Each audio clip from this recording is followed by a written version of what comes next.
Let's start. Hello, sports fans. Welcome to FanStream Sports. Nothing but pure sports. This is the JP Show. JP, it is so good to hear you back on the air. Stand by. Now, here's JP. All right, welcome into a Friday edition of the JP Peterson Show. 98 days till the kickoff to the NFL football season.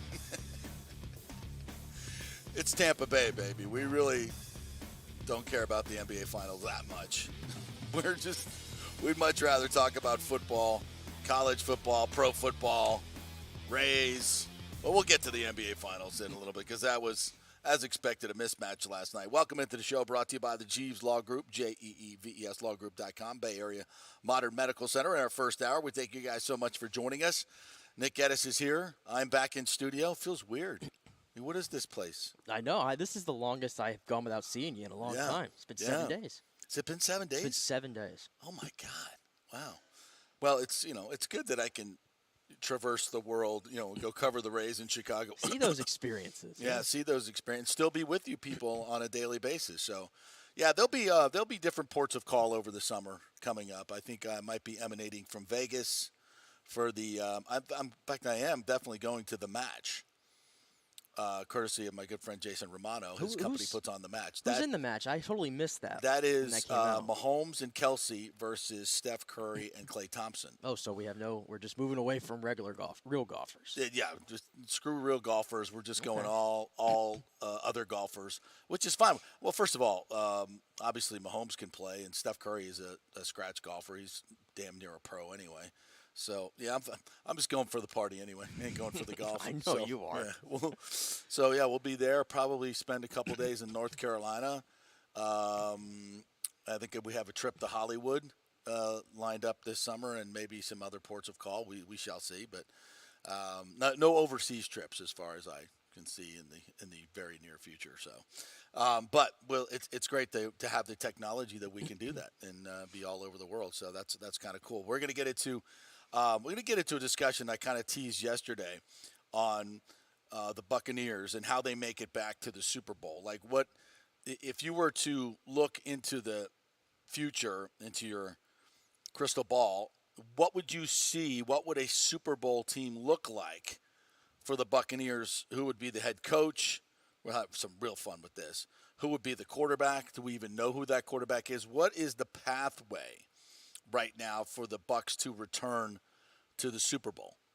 I think it's kind of interesting. Do they have, and here's the big question, do they have the bones, the structure right now in order to make that happen? Or is there going to have to be some incredible serendipity come their way for them to get a franchise quarterback or something like that? So we'll kind of throw around some ideas, and you can start thinking about them in your head. Like, is there, do the Bucs currently have the head coach that's going to take them to the Super Bowl? Quick answer, no. Do they have a quarterback on their roster right now? Quick answer is I don't know, but I don't think so. But there's a lot of other things that have to happen.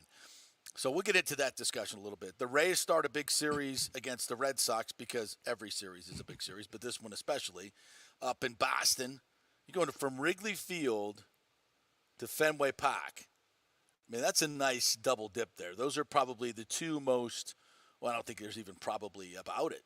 Those are the two oldest parks, the quirkiest. But I don't know if Wrigley's quirky. You can go ahead and call it my word. You can go ahead and use it.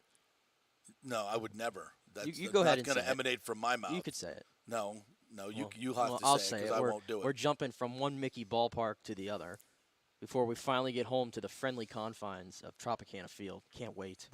Cannot wait. Which you absolutely, I don't know what's the great word for this that you mistakenly refer to as America's ballpark. Yeah. And you know, although then I did say, yeah, you're right, because it's cheesy, dysfunctional. You know, it's going to be really funny. Screwed up. You're gonna love. Full of stupid signs. You're gonna love next week, actually, or the week after rather, when you look at the Rays' schedule coming up. Because after this series against Boston, they come home for a little bit, and then guess the two series on the road after. You want to talk about contrasting ballparks? Where are we going? The Marlins? We're going to Oakland. For that dump for 4 games, and then they go to San Diego. So you talk about a contrast of where they're going to be heading here. It's really like Tropicana Field is horrible for so many reasons, but they've made It's a it. bit extreme. They've embraced the horror. If Tropicana Field is horrible, then what is Oakland? Ugh, horrendous. Which one's Hell. worse? Oakland is just like the only thing they have better than Tropicana Field is real grass and sunshine. That's it. That is. They don't maintenance it though. Yeah, exactly. For years and years, like the bathrooms don't even work. Did you even see? I guess Like they my don't. I apartment guess complex. they don't employ security either. Did you see the Why guy? would they? It was There's nobody there. during Do they need security there? 15 minutes before. They don't have any famous players to worry about. Well, true. It's like they have security keeping people in. Is it like a police state? Did you see the clip the what other are we- day? what are we talking about? Like 15 minutes before first pitch, a fan jumps the railing Yeah. and takes a whole sprint, a nice stroll around the bases. And he wasn't like sprinting; it was just like a nice little jog around the bases. He's like saying hello to players. Before and anybody not realized. one piece of security like went after this guy. No tasers, nothing. Jumped right back in the stands and sat in a seat. Well, it is the Bay Area. You can pretty much walk into any shop you want in San Francisco and fill up a duffel bag of whatever you want and just walk out. On top of that, So people even felt, well, I guess I could just walk on the field too. Yeah, I don't think they actually have any policemen whatsoever in the Bay Area whatsoever. So you can on top you of could that, probably little go nugget- out and play second base for half an inning and no one would really care or know the difference. maybe. That's pretty good. On top of that, too, you saw too this whole plan for them to move to Vegas. They're gonna have to play 4 more years in that Coliseum. Yeah, it's stupid. 4 more years. Vegas has a really, really nice AAA stadium there already. They need to overtake that. Yeah, why not just move there? Move there, spruce it up as best you can. That's what they should do. Think about that. That's Seriously. That's 4 more years of ownership not investing a dime into your team Or your stadium. or your stadium. And Yeah, then baseball can't have that. They can't have no that. way. They can't have that. Well, I mean, why wouldn't you? You'd actually get more fans in that minor league ballpark. They in get Vegas. outdrawn by that Vegas team. Yeah, you would. That's just stupid. Why would you stay in Oakland for a day longer? Yeah, It's a much put nicer those stadium. fans through all that. Yeah, well, what Goodness fans? gracious. Why should they have any fans? They shouldn't have any fans. The ownership doesn't care about the team. Not the fans' problem.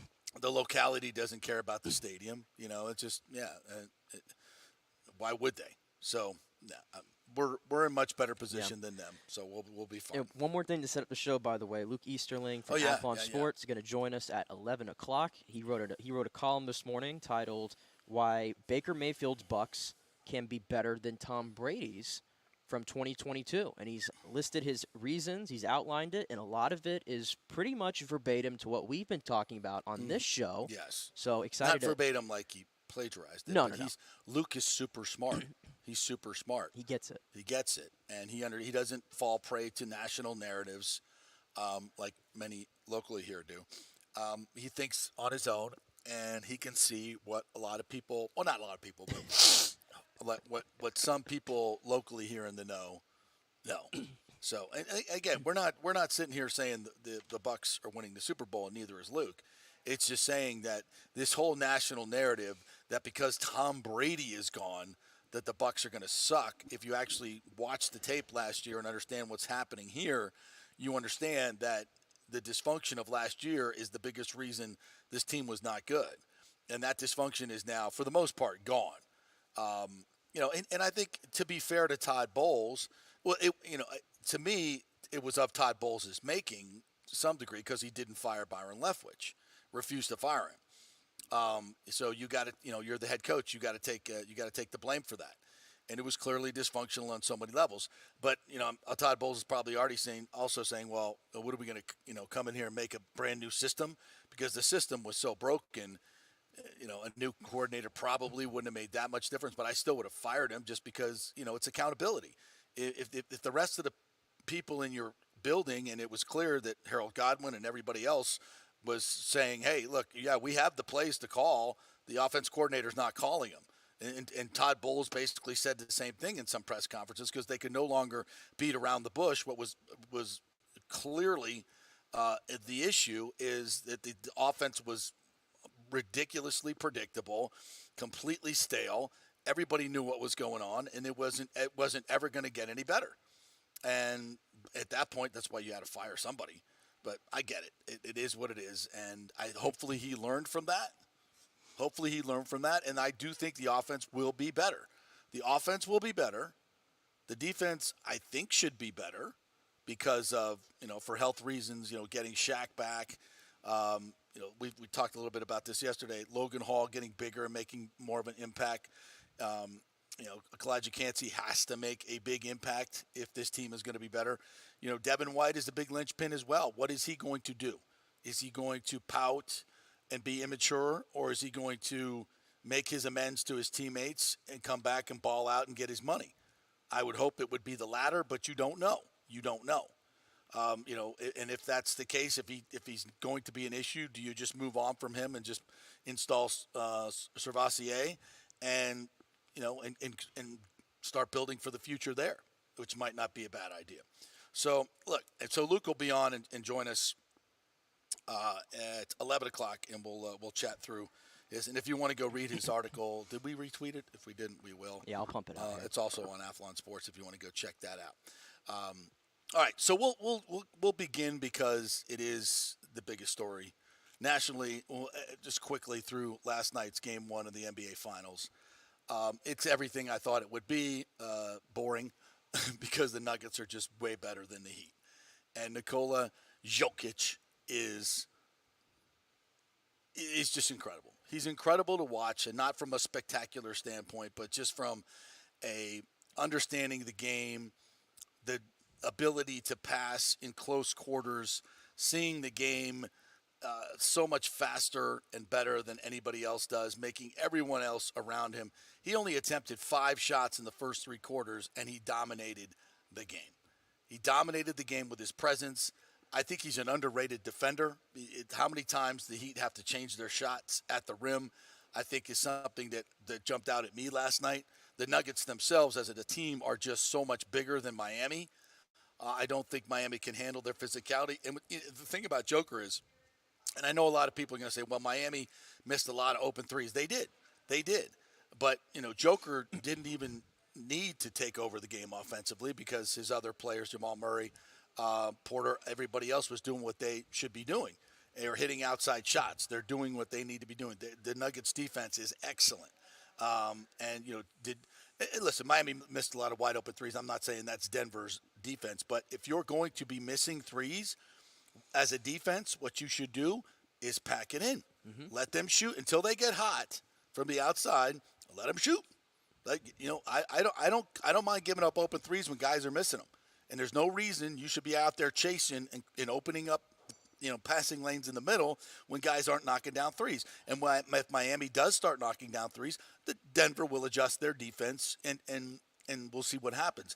But Jokic didn't even have to score at the cup, and I feel like he can get his shot anytime he wants against Adebayo and make as many shots as he wants. So that will be a further adjustment if Miami does something to take away his passing lanes. I think they have an answer to anything Miami can throw at him. Yeah, Jokic to me, selfless superstar. He took 3 shots in the first half. I had to double check that yesterday. Crazy. Took 3 shots in the first half. That we made all of them, of course. 10 assists. He runs the point. He is just the unquestioned. He's I know Murray's the point guard, but Jokic is basically the de facto point guard on that team. He runs the whole show. And once again, it's like every night. Does this guy have an off game? Does he ever have an off game? No, because and he quietly, I'd argue, put up 27 last night. Yeah. Ends up with 27 and 14 and 10. He gets another triple-double, so efficient, gives you 40 minutes. He's hustling. His defense is massive. Who said this guy couldn't play defense? I don't get that. His defense, in my opinion, I'm not saying he's an all-world defender or anything, but I think he's a little bit more than competent. Way more than competent. Yeah. Whereas I look at the other guy across from him, Bam Adebayo, who's supposed to be one of the better defenders, and I just simply have not seen that from him in the last 2 series. Well, he just can't. He can't defend Jokic. It's too much. There's nothing you can do. Remember after Game 1 against the Lakers when they made a little switch? I think it was Hachimura that might have been covering them, and they're like, "Oh, we figured it out. We know how to stop." No, you didn't, no, you don't. There's no stopping Nikola Jokic, and it's because of what I've been saying. He is one of one. He is so unique. There's nothing like him in this league. This is not another slashing guard that you can take him away from the paint, force him to take threes if he's not a good shooter. You can't do anything to stop the guy. I mean, in his distribution skills, it's the best I've ever seen from the center position. And the depth they have on that lineup, Jamal Murray, Aaron Gordon was like the best player they had in the first quarter. It's like it was a different best player every single quarter, it felt like, for Denver. And for Miami, story of the game, how the mighty fall real quick. Caleb Martin goes from being potentially should have won Eastern Conference Finals MVP. He scored 130 points on 60% shooting in that 7-game series, one of 6 players ever to do that, by the way. Right. And all the other guys are in the Hall of Fame. Yeah. And he comes back yesterday and records 3 points, 1 of 7 from the field. Max Strus, 0 for 10. Who let this man shoot 9 threes yesterday and make none of them? The Nuggets. So there you go. They're like, yeah, go ahead, man. Yeah. Just keep there you shooting. go. Those guys played a combined 46 minutes last night Yeah. and went 3 points and 1 of 17 from the field. There you go. Well, Story of the game for Miami. And there is some hope on the horizon. Tyler Hero is expected to play in Game 2 on Sunday. And again, you can sit there and say, well, they missed all these open threes. Well, they were allowing them to take them because they were missing them. I wondered, and I don't know if anybody's asked this question. At altitude, the golf ball flies 10% farther. And I know that that's outside, and it's more controlled inside, but it's still 5,200 feet. It's a mile high. Does the basketball cut through the air easier in that arena? Therefore, because if your shot's off by a smidge, even if it's off by 3 to 5% in terms of depth, right? It's going to miss. I wonder if there's any data out there as far as shooting percentages for teams that come up to that altitude, especially 3-point shooting teams. I don't know if anybody's ever done. I'm sure there's a nerd out there somewhere that has done this type of data. But I just wondered, does that affect your shot? Because it affects how a golf ball, like you have to use different clubs at altitude than in golf than you do at sea level. So I'm just wondering if that throws their shot. Whatever, Miami was no good from deep. So, I think Miami does have the fortitude, and these games are so spread out that they can get, they'll probably be more used to the altitude in Game 2, kind of like the Lightning were when they played up in Colorado. So I think Game 2 could be a much more competitive game because last night's was not. Well, see, I actually went into last night thinking maybe that was going to be Miami's best chance to steal a game because Denver had a 9-day layoff. And I think, like, in the playoffs, and this kind of goes into, like, the NHL as well, which starts tomorrow, the finals, where I think Florida might struggle or at least I think Florida could struggle because they have a long layoff now. Yeah. Whereas they've been so hot, it's like, okay, now we sit for a little bit, and we got to digest coming off this big high. Can we keep that going now, or is this layoff going to affect us? I thought potentially maybe that could have happened to Denver last night, and Miami could take advantage of the momentum that they were carrying in. But momentum. Some people will tell you it exists. Some people will tell you that once a series ends, it's over. Or some will tell you right after a game, it's over from there, right? Yeah, I did see a number on this, Nicky numbers, that teams with like 7 days rest or more going into the finals were 8-1 in Game 1. 8-1, huh? 8-1 in Game 1. So the rest is more important than the rust when it comes to the NBA. At least that's what the data shows us. Every series is different. But I thought to some degree that could be because 9 days is a long time. It is. To not play a game. But they were ready. But I think this is why Denver is so consistently good.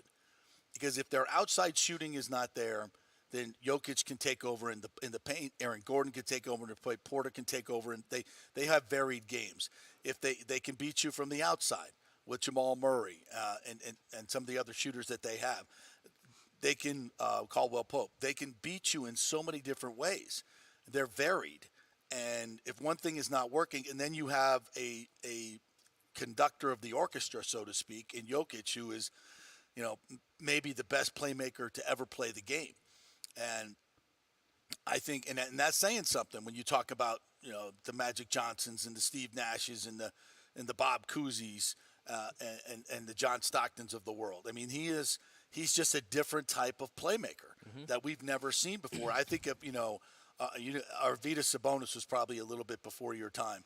But he was as close to Jokic as I've ever seen. Just a humongous big body, varied inside game, great understanding of the game, tremendous passer. he was amazing. And But Jokic just takes it to another level. Yeah, and I've been trying to figure out, where I put this guy in like an historical context because the center position is just loaded with. Let it breathe. What do you mean, let it breathe? Let it breathe. We don't have to do that. He's 5 years in, right? He's more than 5 years in. 5 years. He's about 7. He's 7 years in. Okay, 5 years of being a factor in this league. I think the first couple of years we didn't really. Since he understood how to figured out this game, as what the 41st overall pick. He was infamously drafted during a Taco Bell commercial. How appropriate. How appropriate. Dong. Yeah, that's it's amazing how we never saw this coming. And they were playing some of the clips of him when he was coming out. And he was a big, gangly, awkward dude. And he has developed into just this ridiculously special player. And it is a great study in how to win a championship because nobody saw this coming. And if he wins, he gets into my superstar tier. I talked about this week because I had this discussion this week after the Celtics lost the series because everybody loves to just call Jason Tatum a superstar. It's like if you score 25 points a game, you automatically recall you a superstar. Right. And I flat out disagree with that. I said that there's 5 superstars that are in the NBA over the course of their career achievements. That was my opinion on that. Okay. And I said that was LeBron, Steph, KD, Giannis, and Kawhi. Those were my 5 superstars of the NBA for a career. And I got pushed back for putting Kawhi in there, but in my opinion, he cemented his legacy 4 years ago with what he did in Toronto. I don't really care what he does for the rest of his career. Jokic wins this title, he is superstar number 6. And conversely, if Jimmy Butler wins a title, he will be superstar number 6. And I don't care if anybody pushes back on that.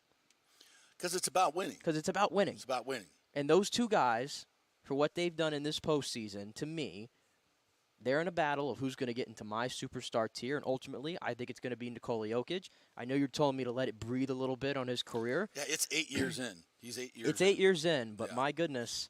And that's the scary thing. What is he, 28 years old? I was trying to see that. 28. 28 years old with a core that's going nowhere. I don't think Denver's done winning after this season by any stretch of the imagination. He's officially listed at 6'11", 284. The dad bod, god bod, was that what they call him? Is that a dad bod? That's just full on, like, I don't want to use the word. What? Fat. You think he's fat? No, he's not fat. That's what I'm saying. I don't want to use the word fat, but I wouldn't call it dad bod. It's somewhere in the middle of those. I don't know if dad's 6'11", 285. That's what I'm saying. So this year he averaged 24 points, 11.8 rebounds, and almost 10 assists a game. So he almost averaged a triple-double. He's at 9.8 assists, and that was in the regular season. And at 28 years old, I think he probably has, 5 to 7 more years of his prime? Yeah. The way he plays the game, 5 to 7 more years of prime. How many more championships can Denver win? I mean, it's tough. I mean, I don't want to start. And they haven't won one yet. It's a hard discussion. They haven't won one yet. How many teams have we done this with before? They come along and we're all like, they're going to win titles for years to come. And then what happens? They win 0 or they win 1. Yeah. So it's hard I'm just saying they're going to be in contention for it for the next 5 to 7 years. Can I just ask you one question here? Go ahead. How ridiculous do the NBA writers look right now? What do you mean? Giving Joel Embiid the MVP. Oh, how ridiculous do they look? It's the biggest farce I think I've seen in MVP voting. You all should be ashamed of yourselves. You should be ashamed of yourselves for what you did. Stole an MVP from this man. It's up there with Steve Nash winning back-to-back MVPs for having just normal point guard numbers while Kobe's dropping like 35 a game in a season. It's up there with that. Yeah, I saw Steve Nash winning one. I'm like, let's give him a nod for the just ridiculous But numbers 2? he's putting up. And then I'm like, 2? I don't know about all that. But they should just be completely ashamed of themselves at this point because it's voter fatigue.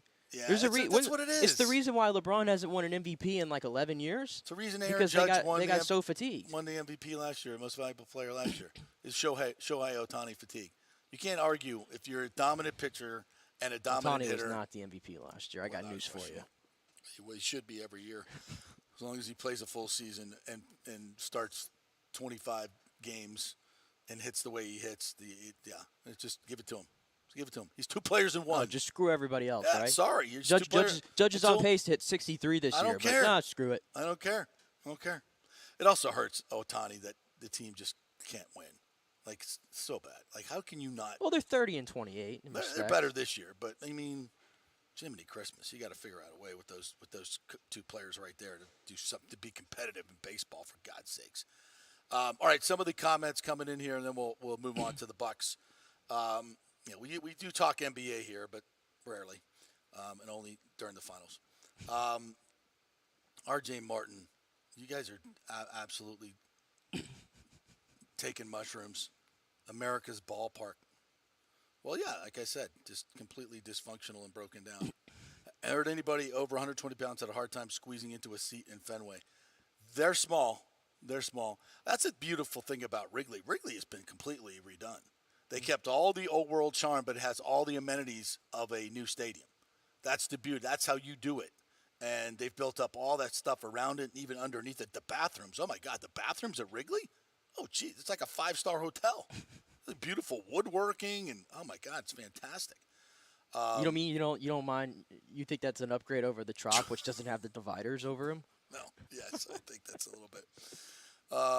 Yes, bad for A's fans. I've been tugging around for decades. Now the owner is raising a few eyebrows in Vegas too. They want to build a retractable roof stadium on just 9 acres. And the whole financing of the A's thing is a little crazy.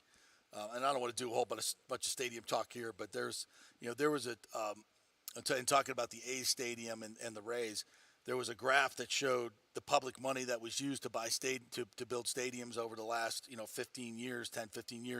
It started 15 years ago was still at like 85%, and now it's gone to like 23%. I think was one of the later ones. I think the public money for the Brave Stadium was like 58%. But it's definitely trending more towards half and half, which is what it should be here, and which it may be in Vegas as well. Who do we have here? Nick. Is this a new Nick? New Nick? Is this new Nick? Oh, this is new Nick. Yeah, okay, good. Our new intern.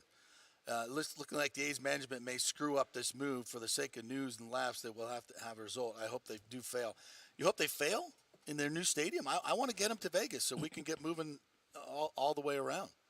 And that's one of the markets that will be taken up. Never know that Baker take us to the Super Bowl this year.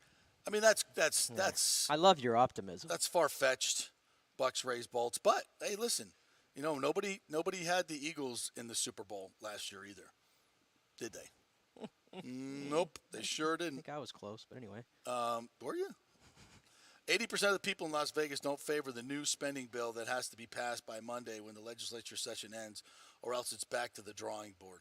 Yeah, the thing about that is nobody cares what the people think anymore. So it's just pretty much corruption central anywhere you go. So if the right people get paid off, they'll get it done. Richie P says Jokic is a beast. Shaq never gives flowers to big men. Nothing personal. He is just doing what it was done to him by Kareem Abdul-Jabbar.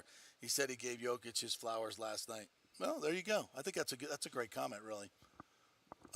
Yeah, if you get endorsed by Shaq, who loves to not rip on the current NBA players for things, but he keeps it real. I'll put it that way. Yeah. But he definitely has given his flower, and everybody's given their flowers to Nikola Jokic now. It's so funny to me. Everybody's giving him his flowers, but. Well, it just goes to show you that nobody pays attention to the NBA during the regular season. Like nobody. Well, in my opinion, it goes to the networks. It's the network's fault. That's true too. The people that go on ESPN now and FS1 and all and try to, give their flowers to Jokic, understand that you are the singular reason why that the Nuggets were not talked about at all through the regular season, even though they were the best team wire to wire. Yep. It's your fault. Yeah. It's still your fault because I'm pretty sure I still see segments talking about LeBron James. Yeah. And we're asking Mike Malone questions 9 days after beating the Lakers or a series after beating the Lakers. He was still being asked questions about the Lakers, and he was like, "I'm done talking about them." Why are we? But that's what the media does. Yeah. And then they say, the line they love to use is mostly ESPN. The line they love to use then, the writers and the people that cover the league. Well, they're just not a fun team to write about. That's the line they use. Do some work. Do some work. I thought that was your job, you know? Yeah. Do some work. Make it interesting. They're not fun to what does that even mean? They're not fun to write about because they don't say stupid crap. They don't do stupid stuff, so they're not fun to write about. Okay, I guess if that's your definition of it, yeah. Richie P says that he don't have an answer for Aaron Gordon. That's true. Yeah. Who would have thought the Magic's Aaron Gordon would have gone Charles Barkley last night? Yeah. How about that? You know, everybody's bringing that out. By the way, that Aaron Gordon, like, oh, he I think he even put a tweet about something about situations and things like that, and it kind of was perceived as a shot at the Magic or for whatever. I'm here to tell you right now, I watched a lot of Magic games, and obviously because I'm a fan, Aaron Gordon was supposed to be the leader of that franchise, and they could not get out of first gear with Aaron Gordon. Okay, he's a fourth or fifth option. Yeah, it's easy to stand out when you're the fourth or fifth option and you're not the focal point. On the Magic, we asked you to be the number one guy, and you were nowhere closer, bud. Yeah, you were nowhere near that. So I know a lot of people are bringing that up all the time, but this is not anywhere near close to the situation that he had in Orlando. I think it goes back to Jokic, though. That's what I'm saying. Everybody better. That's what I'm saying. Yeah. But is Aaron Gordon not a good player? No, he's a very good player. He's a good player. He's a very good player, but if used correctly, and understands his role and stays within his role. Nuggets will sweep. Nah, the NBA won't let that happen. It'll be a gentleman's sweep. It'll be Nuggets in 5. I agree with you, Nick. Tatum is no superstar. He is at best Scottie Pippen-ish. I mean, it's hard to argue. They don't really have identical games. That's why it's hard for that comparison. I think for that comparison alone, it's hard because they just don't have identical games at all. Is it fair to say that the West is just so much better that giving Boston all these flowers, because what is they've gone to this finals 3 times? Boston? They've gone to the conference finals 3 or 4 times in the past 5-6 years with this group. Yeah, and everybody's like, well, you got to keep them together because they're getting there. They're getting there. They might be getting there because the East is not that good. I mean, who's been really good in the East? I mean, weren't the Knicks the 5 seed in the East? But they're, in all respect to them, with Jalen Brunson as the best player. The Heat won the East. Come on, without Tyler Hero. And the Heat were down with 2 minutes left to go in the play-in game against Chicago. Yes. And this would have never even happened. So it tells me, you may be looking at Boston and saying, well, look what they've done. I'm like, well, that's because everybody else has been terrible in the East for the most part over the last few years. Who's been good? Would you say this Miami Heat team is great? No. Yeah, it's like if you put like the Mavericks. The Miami Heat are here because they work harder and they got better coaching than the other teams. They're not nearly as talented as any of them. They're going to get embarrassed in this. We're on that track, aren't we? Right. Yeah. Do you think Ja Morant's going to get suspended for a whole season? I definitely want to talk about that later because did you see Silver's comments yesterday about that? Well, I just saw that he said he's going to announce it after the NBA Finals and that they found a lot more than they thought they would or something like that. There was once investigated, there was a lot there. Yeah. I think was the actual quote. Yeah, I got some comments on this whole timing of this. It's interesting to me. Well, go ahead. Oh, you want me to do it now? Yeah, well, I don't want to come back to the NBA because we've done true. 30 minutes on it almost. That's true. We got to wrap it up when we can. No, I just think it's kind of funny that he announces this before the finals start because he doesn't want it to be a distraction if he announces it now. Like, the league wants to focus on the games and the finals, but you basically aired out, like, he put out the best tease ever for this. So we all want to know, okay, what's the punishment going to be? And I feel like by doing what he did, well, now I can't stop focusing on at least me, that's just me. Like, now I really want to know what the punishment is. And so I'm automatically thinking about both. You see what I'm saying? Yeah, it's like when your girlfriend or your wife says, I won't tell you. That's exactly what it was. You got to tell me. That's exactly what it is. No, you got to. I'll tell you later. It's tell me now. It's like you didn't even need to in my opinion, you should just left it alone and just come out with it after the finals. It would have been understood. But because he put it out there like right before tip-off, well, now I'm automatically thinking, okay, what's he going to do here? Right. And he sounds like he's going to lay the law down on this one. And he thought 8 games was going to send a message, which clearly that didn't really – is 8 games really that deep, honestly? No. 8 games and spend a week in Florida at training or whatever. No. It's kind of a joke. It's a sprained ankle. Like, this guy, to me, I wouldn't be surprised if he gets the whole season. Now, we have to see what this – we obviously don't know. We're not going to know for the next 2 weeks what he found in this investigation. But the way he framed it, doesn't it sound like that they're going to be throwing the book at Ja Morant? That's the way it kind of sounds like. Yeah, it does. I don't think it'll be a whole season, though. I think it'll be half a season. Because in the even end, half a season, that's very significant. Yeah, absolutely. Well, they've got to send a message. It's clearly he's not getting it. And I hate to say this, but I don't think it's going to make any difference. I think this is going to end poorly. I think this dude is just wired differently, and I just hate to say it. I think it's just going to end with the people that he hangs around with and continues to hang around with. Well, it's just he's 23 years old. It's like I'm trying to cut him some slack, but as you've mentioned and other people have said it, we're on gun incident number 7, and you're only 23. Yeah, it's not going to end.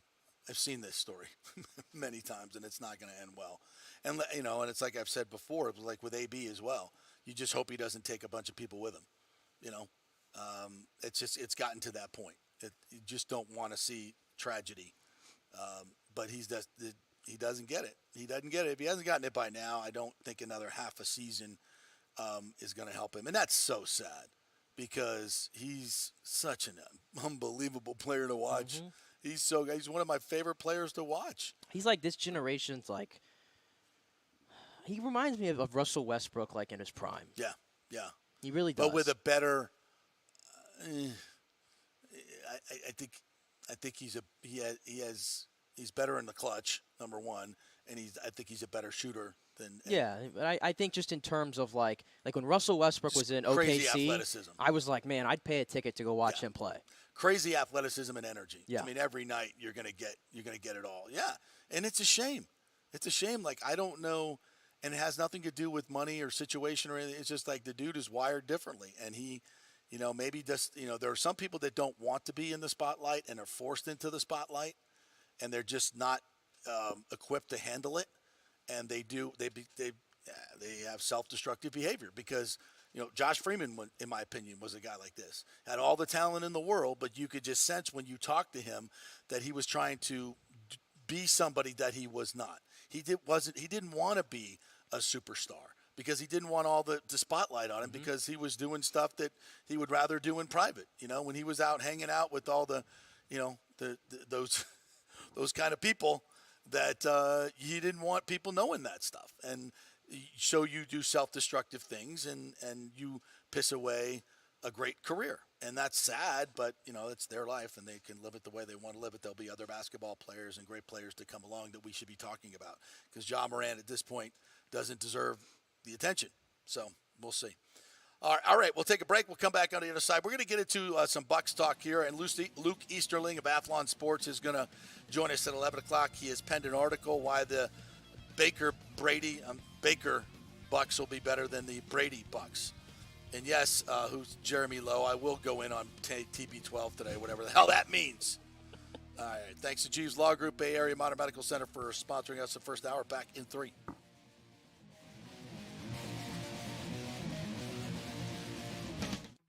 Hey guys, are you experiencing those feelings of getting older, lower sex drive, fatigue, hot flashes, moodiness, or you just don't feel like you had the vitality you once had? It's a chronic problem here in the United States. You're not just getting old, it's likely low testosterone. Studies over the last 20 years show a shocking decline in younger males aged 16 to 39. Older men have seen a sharp decline as well, so do something about it. Go see my friend Christopher Lugo at Bay Area Modern Medicine. Look, testosterone replacement is not a frivolous treatment. It takes a professional, targeted approach that focuses on total body wellness, vitality, and emotional stability, not a one-size-fits-all approach like many clinics use. They will monitor your blood work and adjust your treatment as needed for optimal results. Folks, I've been on testosterone therapy for over 6 years, and it is a life changer. You will feel and look better than you did 10 years ago. Give them a call at 844-977-3477 or go to BAMMC.com. Tell them JP sent you for priority scheduling. That's 844-977-3477 or BAMMC.com. JP here for the Jeeves Law Group. Have you been injured in an accident, in an auto accident, truck accident, motorcycle accident, at work, or at a place of business? Well, call the Jeeves Law Group and get the personal attention that you deserve. I made the mistake many, many years ago with going with one of the bigger law firms, the national law firms. And let me tell you, getting a call back from those folks was next to impossible. Weeks and weeks would go by, never get a call back. That doesn't happen with the Jeeves Law Group. Personal attention is what they're all about. When you call the Jeeves Law Group, you will be part of the family. They will represent you in a vigorous and aggressive way against the insurance companies. These larger companies will promise bigger settlements, but it's the Jeeves Law Group that will get you the best results. If you're tired of dealing with these bigger law firms, check out the Jeeves Law Group. Go to JeevesLawGroup.com, tell them JP sent you, get a free consultation. It's the Jeeves Law Group. Scott Jeeves has been representing clients in the Tampa Bay area for over 25 years. Give them a call. It's a free call, 727-894-2929, 727-894-2929, or go to JeevesLawGroup.com. During COVID, over 1.7 million people were added to the Florida Medicaid rolls, but as of April 1st, 2023, most of these people may not be eligible for the Medicaid coverage and will lose their health plan. If you have been notified you are losing your coverage, don't freak out. It's very likely you can apply for a federal subsidy under the Affordable Care Act. Just call 877-652-0244. Our representatives will walk you through the whole process, get some basic information on your income, number of kids, and then they'll find a plan that best fits your needs. In fact, with the new laws, 90% of Americans qualify for reduced or free health care. You can select great plans like Florida Blue, that's my carrier, love them, paying $800 left after making the call. 877-652-0244. Our highly trained professionals know all the intricacies of the new laws. They will do all the work. You save tons of money. So if you're being dropped from Medicaid, fear not. Call 877-652-0244. Get real health insurance, free doctor visits, free blood work, no deductibles. 877-652-0244. Hey, JP here for Extravaganza Productions Incorporated, EPI. You've probably seen their purple logo at so many events that you've gone to. They are based in Tampa. And for over 33 years, they've been creating and producing conferences, meetings, and special events, the biggest to the smallest. Solid reputation of delivering the best audio-visual, sound, lighting, entertainment, video production, and decor on time and on budget. I've worked with them with so many big events. The Warrior Games, which was an Olympic-style event all over Tampa Bay, from McDill to the Convention Center to USF. They did it flawlessly, made it look big and fantastic. I've worked with them on small events as well, large and small meetings and conferences, sporting events, fundraisers. If you got a fundraiser, you don't know the logistical way to pull it off, they'll take care of everything. Entertainment events, branding events, grand openings, so much more. The folks at Extravaganza Productions are the most professional and the best. I've worked with them many times. They are fantastic. You can contact them through extravaganzaproductions.com or call 813-621-4700. Extravaganza Productions, they are awesome. Coming back at you. Now, more with JP on FanStream Sports. It's only just begun. All right, welcome back to the JP Peterson Show here on this Football Friday. We can make it a Football Friday because we can talk about football anytime we damn well please, which is what we're going to do. So, yeah, it's Football Friday. I don't have to wait till football season. Nobody's telling me when I can talk about football. We're doing it. Nobody's telling you a damn thing to do. That's right. It's your show.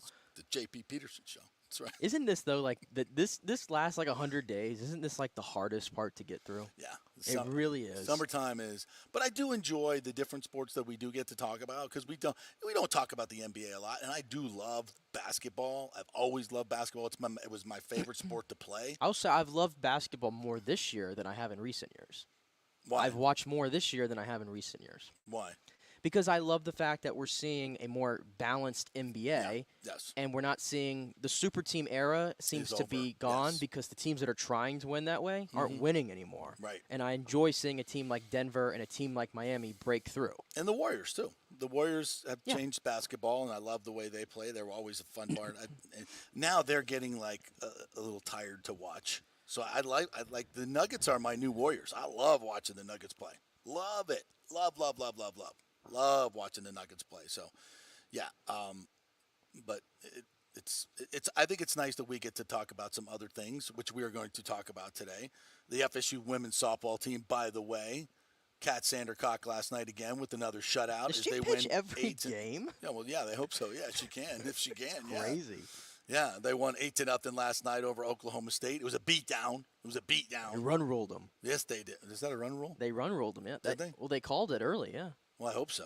It's going mercy deep into rule. the night. Mercy rule. Yeah, they had two weather delays on that one. So I was hoping to watch the whole game before the the Nuggets game got going, but actually ended up watching it afterwards. So To be honest, softball's a sensitive subject for me today. Oh, that's right.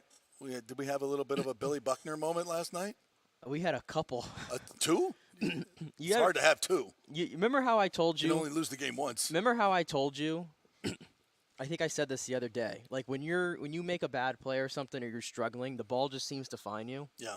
So I play second in softball. Most of the time, everybody's hitting righty, and so everything's going the other way. Right. So for the most part, I just had to turn a few double plays or just whatever. That's it for the first 2 You games. hide your worst defender at second and right field. That's a way to put it. Yeah. So anyway, what happened this game? I had about 6 grounders come my way. And these things were blistered, by the way. So first one comes, I make the play. Throw it to first, out. So I'm good. Right. Second one, it kind of goes to my backhand, and I hate backhands. Tough play. Goes off my glove and into the outfield, Yep. but it was hit really hard. Okay. Third one, routine grounder, get to my crouch position right under the glove.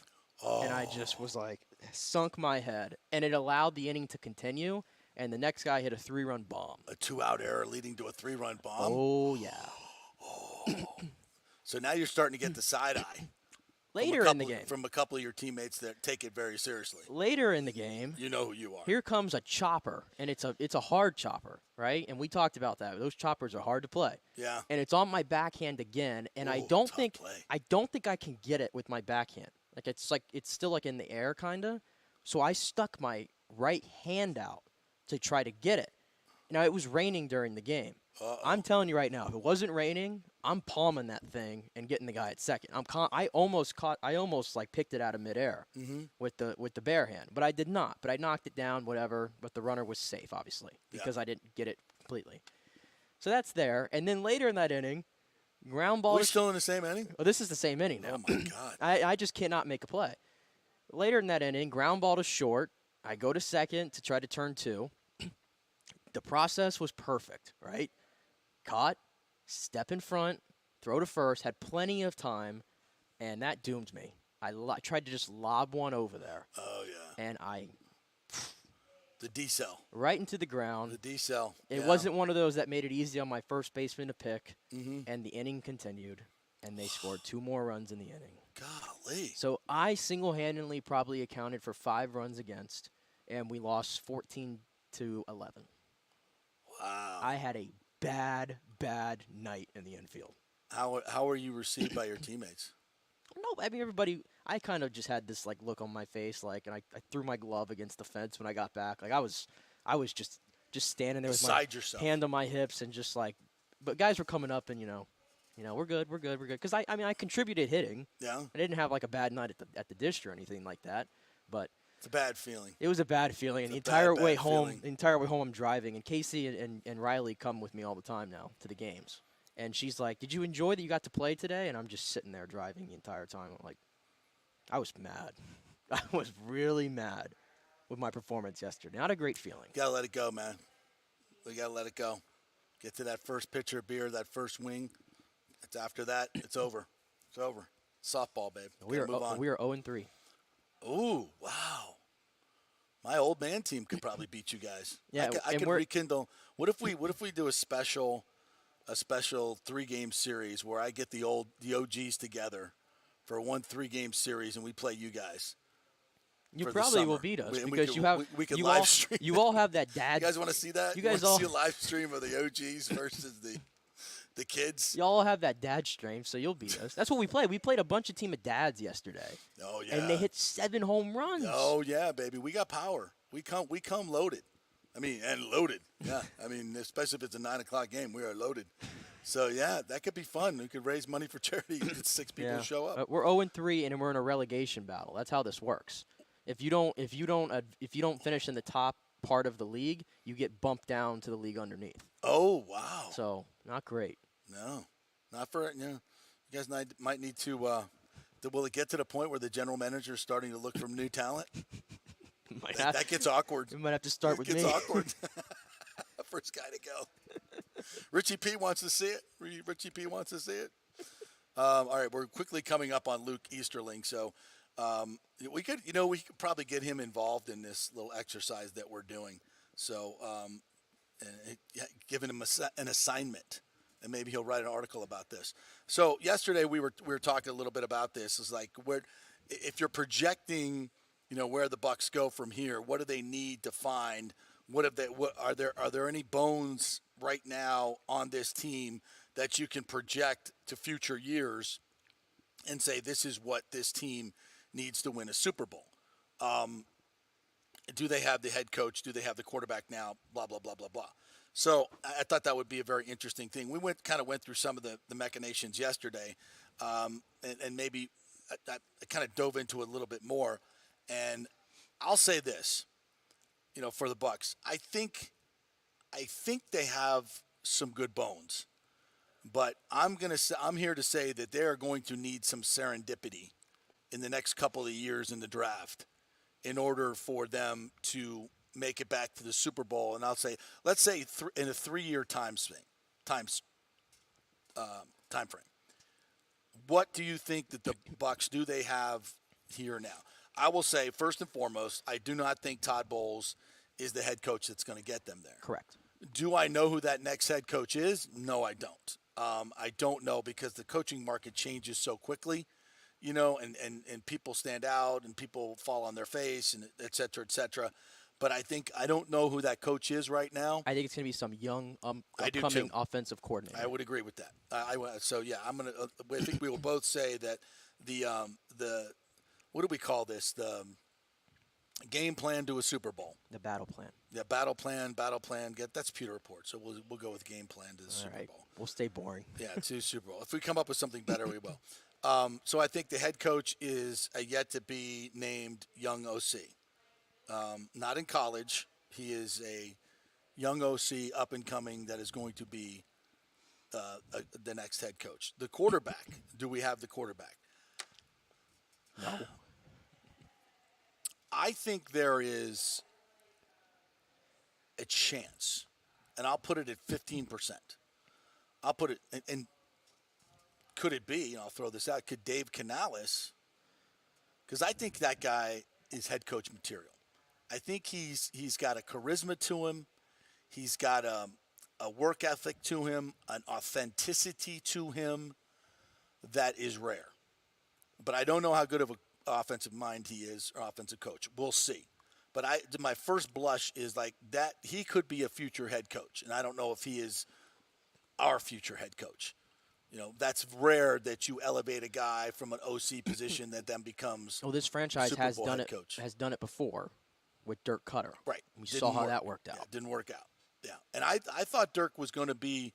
I thought Dirk was going to be a good head coach. Well, he gave us fool's gold for a year. Yeah, but he, and this is great human being, by the way, really, really good dude. And I don't know if he would ever admit to this, but he seemed to become a little bit. The head coach pixie dust got to him. He changed the way. When he became the head coach, he started operating differently. He was very paranoid of the media suddenly. And I don't know. He was worried about stuff that was going on in the media and what was getting out in the media.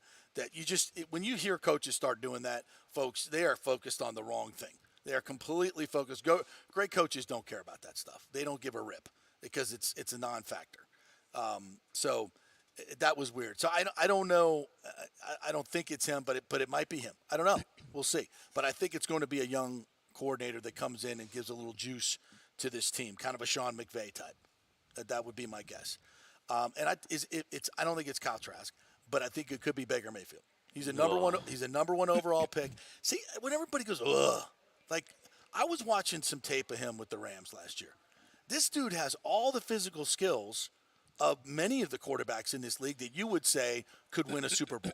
Many of them. And he's been with Cleveland, okay, which was a tire fire, and he still took them to the playoffs, right? Yeah. Carolina with Matt Rule. I mean, you're going to say that was Baker Mayfield's fault? He finally got with a good coach in Sean McVay, and what happened?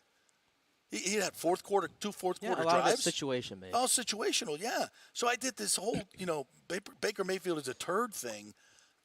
I don't get it. I mean, I'm not saying he's that. I don't think he's had an opportunity to think, show what he can do. I just think he's a middle of the road. Just my opinion. I think he's a middle of the road quarterback. That's just me. Yeah. That's just me. I'll tell you this, and I've been saying this. I think the Bucs' best bet to get back into Super Bowl contention, playoff contention, year in and year out, is eventually they're going to have to find a quarterback in the draft, and they're going to have to hit on that. Yeah. So when you put this 3 to 4 year timeline together, I have to start looking in the college ranks, and not of the prospects that are coming out this year necessarily, because I just don't think the Bucs are going to be bad enough to get one of the top guys. Right. That's just me. Right. 2 years after that, I will throw the name Arch Manning at you if he does what he's expected to do at Texas. I'll throw the Malachi Nelson out there if he's going to do what he's supposed to do at USC. Yeah, these are all long shots. And They're all every one of these quarterbacks is long shot. They're by the long way, shots. I'm just throwing out the guys. Only one guy wins it every year. And I'm just throwing it's gonna out be Pat Mahomes every other year for the next 5. I know that. I'm just throwing out. I'm throwing out the top prospects that are just entering college or entering college in the next year. You got to talk about the Raiola kid who's going to Georgia, right? What about Michael Penix Jr.? Yeah, I'm good on that.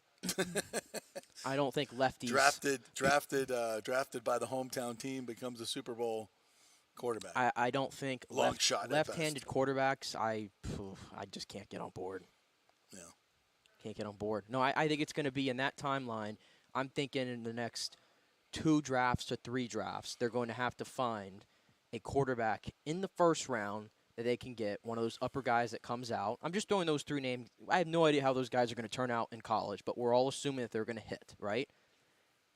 It could be one of those guys. It could be another guy. Whatever it is, they have to get a quarterback in the draft, and they have to do something they've never done before as a franchise, and that is properly develop him and have them hit. Yeah, yeah. It's a lot to ask. It's hard to do. It's hard to do in this league. So if you go through the rest of the league, and you could say there are some bones here. They have 2, what I would say, young corners, and Jamel Dean and Carlton Davis III. These guys will have to develop into ball hawks of some sort. Antoine Winfield, and it's going to have to develop into an all-pro safety. Because if you look at the Bucs Super Bowl teams, the 2 Super Bowl teams, both of them had, I'm remembering the numbers right, 10 and 11 Pro Bowlers. So you got to get up to and I think to win a Super Bowl, and they're kind of, what comes first, the votes to the Pro Bowl or, all pro or winning, it's one of those chicken and egg things. But I think you do have to have 9 to 11, at least 9 to 11 players that are what I would call the difference makers. Like they're going to win 85% of their matchups on the field. They're going to win. They're going to get a plus grade 85%, 75 to 85% of the time. Who are those guys on this team right now? Right. Okay. Vita Vea, obviously. And to me, in my game plan, Kalijah Kancey has to become a Pro Bowler. Correct. He has to become Aaron Donald-like. Okay, Winfield has to become those. Those 2 corners have to be more ball hawks. They've got to take the ball away. Now, the one thing we're really missing right now is that edge rusher. Because Shaq Barrett could be that guy this year, but he's 30 years old. Yeah. He's not going to be part of this game plan when we win the Super Bowl. I don't think he could be, but that's a bit of a stretch. I could tell you the players that won't be around by the time we get to this point, if we get to this point. Shaq's one of them. Yeah. Levante Davidson, one of them. Obviously. Mike Evans is one of them. Most likely. And Ryan Jensen. Yeah, Mike Evans would still have to be great at 34. So he could be a role player. I would argue that 4 of the core kind of 12 guys you have on this team right now will not be a part of the next great Bucs team. Right. I will go on the hunch to say that. I would agree. Right now. Yep. But even you flip over to the offensive side, Rashad White, we think could be in there. Has to be in the next 5 years. Has to be a top 5 to 7 producing running back in the receiving and ground game. Wirfs is there. Wirfs is there. Depending on if Chris Godwin looks like the old Chris Godwin, throw him in there. He's going to be a key factor. He would have to be a key factor. And then they've invested a lot in this offensive line, especially at the guard position, and Gedeke, Cody Mauk. Some of these guys, preferably you want both to hit. Yeah. But even if you get one to hit, that'd be perfect. Throw Hainsey in there. Yep. that's kind of the things that I think it's contingent on. And by the way, we're not saying these things are going to happen. We're saying that this is what has to happen. And you start saying to yourself, "Wow, that's a lot." Yeah. It's a lot. It is, and it is a lot. And they have to hit on some guys in the 3rd to 5th to 6th round. Like, and could Trey Palmer be a guy that ascends to be a number 1 receiver? It's a long shot. It's a long He's a shot. 6th-round pick. But he could be a guy that, is a deep threat and could get you 800 to 1,100 yards. They're going to need to find one, and have they found it? Is Servassier Dennis going to become a great player? And, do the Bucks end up trading Devin White for a 2nd and 4th round pick? Servassier Dennis coming in and playing really well at that position, and then them turning that 2nd round pick into another really good player. These are the things that have to happen for you to win a Super Bowl. It's so freaking hard, but you've got to have those middle round guys that become really good players. Yaya Diaby is going to need to become that guy coming off the edge, because we don't have anybody. I'm telling you, JTS is not the guy. He's not the guy. I don't think so. And I'm not saying Yaya Diaby is. I will say this. He's got the frame to be and the athleticism to be. He does. So that's something that he does have that could turn him into a dominant outside pass rusher, especially with the 2 interior guys you have. So that's something that needs to happen. Is it going to happen? I don't know. We'll see. So I think on both sides of the ball, that's where we're at right now. Those are a lot of things that have to happen, and there's probably 3 or 4 guys that are still in college that the Bucks are going to have to draft, that are going to have to become Pro Bowlers or be one of those special guys that we don't have now. And will even Jason Licht be the GM? I don't know. I would argue he's been here now for a decade? Yeah. I'd already argue he's reached a part. Most GMs don't get a decade. Most GMs don't. Yeah. So, fair question there. Yeah. All right, we're going to take a quick break, and when we come back, Luke Easterling's going to join us from Athlon Sports. Has covered the Bucks for a long time, so we will chat with him. He penned an article today about how Baker's Bucks can be better than Brady's Bucks, and we wholeheartedly agree. So we will chat with him when we come back, right here on the JP Peterson Show.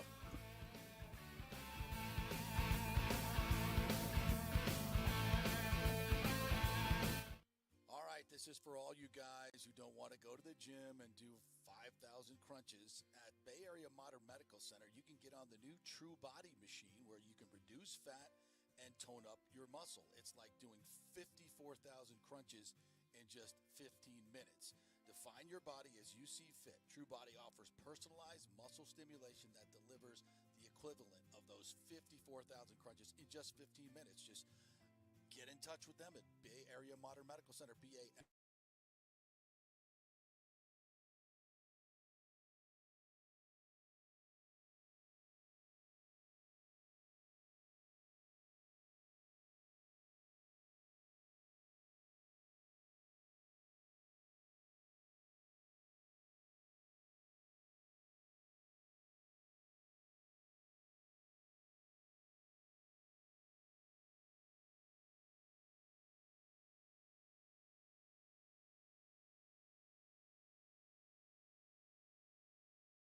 Are you kidding me?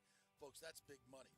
Rates are going up, they're going down, they're going all over the place. Scott will shop your loan and save you lender fees and get the best rates. Email him, scott@amstampa.com, or call 813-294-7595. That's Fitz, the mortgage guy. Lots of stuff going on right now, and these rates are going all over the place. You need somebody knowledgeable in the market that will work hard for you and get you the best deal. That's my man, Scott. He's done 3 loans for me, done thousands of loans for local folks here, works with a lot of the coaches and players in the area. He's the guy. 813-294-7595, or go to scott@amstampa.com. Insurance coverage can be confusing and expensive. I mean, where do you start? Which companies can you count on to pay out fast and fair? Well, call the great folks at Italiano Insurance. It's a family-owned business. Jeff and Nat Italiano are carrying on the 60-year-plus tradition of giving amazing customer service and giving back to the community through their annual backpack drive for needy students and their support of the local pediatric cancer patients. But it's the customer service that sets them apart. They can shop all your insurance needs and save you big-time money. Don't hop on the internet and waste time looking at some bogus reviews. Talk to knowledgeable agents and not some voice-generated robot. These are confusing times for homeowners, and Italiano's team of experienced professionals can provide the right coverage for every situation. Home, auto, business, life. It's Italiano for all the pieces of your life. Call 813-877-7799 or go to ItalianoInsurance.com. Let's go. Right now. Back to the show with JP on FanStream Sports. All right, welcome back to the JP Peterson Show here on this Football Friday. We are so dubbing it because we miss football so much that we could just do it because we can. We're brought to you by the Italiano Insurance, the Golden Diamond Source, and Extravaganza Productions. If you have a charity event coming up or a meeting and you need some AV equipment, you need it all set up with sound and lights and all that good stuff, or just want to make it really crazy fun, the folks at Extravaganza Productions, Paul Thomason and his group over there, do an amazing job. They have a warehouse full of props that you cannot believe, from a Game of Thrones throne to huge palm trees, whatever you need. You want to make your party special, your meeting special, or just make it super, super professional. They are the folks to do it. I've worked with them on many big projects, the Warrior Games, the Pro Padel League inaugural season that we're doing right now, and they are just simply the gold standard. But they do small events, they do big events. So if you're thinking about that, go to extravaganzaproductions.com, extravaganzaproductions.com, and tell them JP sent you. All right, let's bring in from Athlon Sports, longtime journalist covering the Buccaneers and many other teams in the NFL, Luke Easterling, joining us here. What's up, Luke? How are you, my friend? Doing great, JP. How are you guys today? We are great. Nick saw your article, and I've read it as well, on why. Let me get the title here perfectly because I'm looking at it. Why Baker Mayfield's Bucs can be better than Tom Brady's. This is something that we have been talking about for a few months now, and I think you encapsulated it beautifully in your article. So why don't you tell our audience how you see this, because it's obviously not the national narrative that we're seeing at all. Right. It's not. And if you look at some of the replies to to that article when it goes out, you can tell who lives in the theoretical, world of the NFL and the Bucs, and just, looking at big names and trying to connect dots there, and who actually watched the Tampa Bay Buccaneers play football last year. Exactly. Because that was a painful experience for those of us who watched this team closely and followed those teams closely. And you guys know, we know what pain is. We know what pain is with this franchise. We know what bad football looks like. And I made the argument on multiple occasions last year that last year's team was more difficult to watch and more disappointing than going 0-26. And I know a lot of old school people will throw the book at me for that, but an expansion team is supposed to suck. Right. That team last year was not supposed to be as bad as they were. And I think when you think about the expectations and the amount of talent they had, even with all the other factors that I'll get into in a second, there was still way too much talent on that team to be that bad. Yep. And it was so every week to know that you were the better team on paper so many times last season, and to watch the product in real time on the field and how bad it was, how disjointed it was, particularly on offense. That was worse to me than losing 26 games in a row, because that team was supposed to be bad. You're supposed to be bad for a while when you first start. And I think that was why it was so hard to watch that team. And so, if you just automatically see right away, and I know that's what the national media is doing. Subtract Tom Brady. Exactly. Replace with Baker Mayfield, team automatically gets worse. It's a lot more complicated than that. So when you dig into it, and like you said, I get into this deeply in the article, I kind of broke it into three primary reasons why I think the Bucs can be a better football team with Baker Mayfield at quarterback this year than Tom Brady. And a lot of it has very little to do with those two guys. You know what I mean? Exactly. It's the fact that, first of all, obviously there was health and injuries. All the injury luck that the Bucs had in 2020 on their Super Bowl run was the other side of that karma coin, whatever you want to call it. Yep. Came back to bite them in the ass this time. So, it was a tough year in terms of key injuries from the very beginning, starting with Ryan Jensen. You're missing Shaq Barrett for most of the season, your top pass rusher, and so many different things. So many key guys missed more than one game here and there, and sometimes together and sometimes in the same unit. I know the secondary struggled with that. The offensive line struggled with that, because they didn't just lose Jensen. They lost Aaron Finney in the preseason. There's so many different things that contributed to it health-wise. And they started Luke Gedeke at left guard, which was also a humongous Yeah, mistake. I mean, and that was just a weird decision that I know. Yeah. I'm pretty sure if they could go back and do that differently, they definitely would. Yep. But the other thing was it is complementary football, and these two things go together. The biggest problem with last year's team was the offensive philosophy, the offensive scheme. And I see a comment here about Brady getting kind of not being a fan of Arians. I disagree with that. Yeah. I don't think it was Arians, and I don't think it was personal. I think Tom Brady got frustrated with an offensive philosophy and a scheme that refused to adapt, refused to innovate. Those injuries I just mentioned, those offensive line injuries happened before the regular season. Yeah. You lost Jensen in training camp, and you lost Stinney in the preseason. And the fact that offense never, over 18 weeks, figured out a way to change what they were doing to account for the fact that you don't have one of the best offensive lines in the NFL anymore, and to basically just expect your 45-year-old quarterback to drop back and throw the ball 40, 50 times a game and that was going to be effective and okay.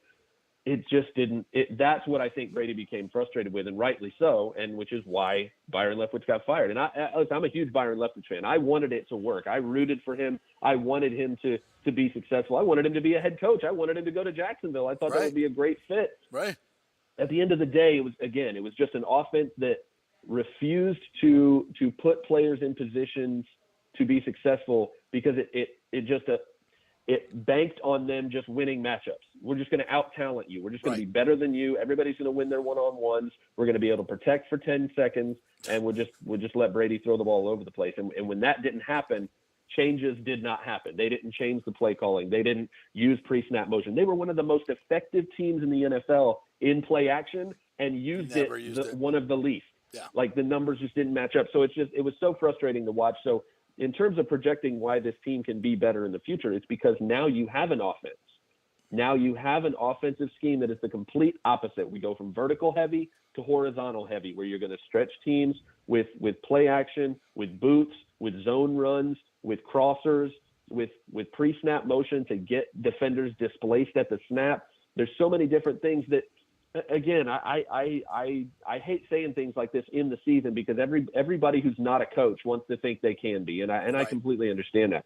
But there were so many things that were really obvious and seemed really simple that when the Bucs did them, rarely they worked. Yeah. And you just wonder why they didn't keep doing them. So it's just one of those things where I think the changes schematically on offense, philosophically on offense, are going to be such a breath of fresh air and going to make the offensive players' jobs so much easier. Instead of putting so much pressure on Brady, so much pressure on these guys to win their matchups. It's going to be a lot easier for them to be schemed open to the point where it's just going to be refreshing, I think, for a lot of Bucs fans. And again, anybody who reads that article and thinks, there's no way you can be better with Baker Mayfield instead of Tom Brady, it's why this game is such a great team sport. Exactly. Because I think those big picture and holistic changes that are going to happen on that side of the ball, and that's the third point I brought up in the article, is it affected the defense in such a bad way last year. And I thought the Cowboys game was the perfect cherry on top of that, because go back and look at the first two drives of that Cowboys game, and the Bucs defense was here to play. The Bucs defense came to play playoff football that night.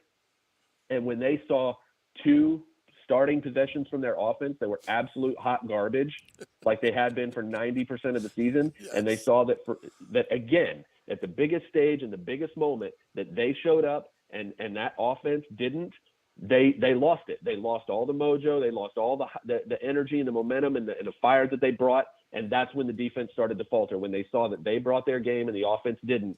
That was the whole season. It was like that. So I think balancing the offense, staying on the field, having some sustained drives with this new offensive scheme is going to do wonders for the defense.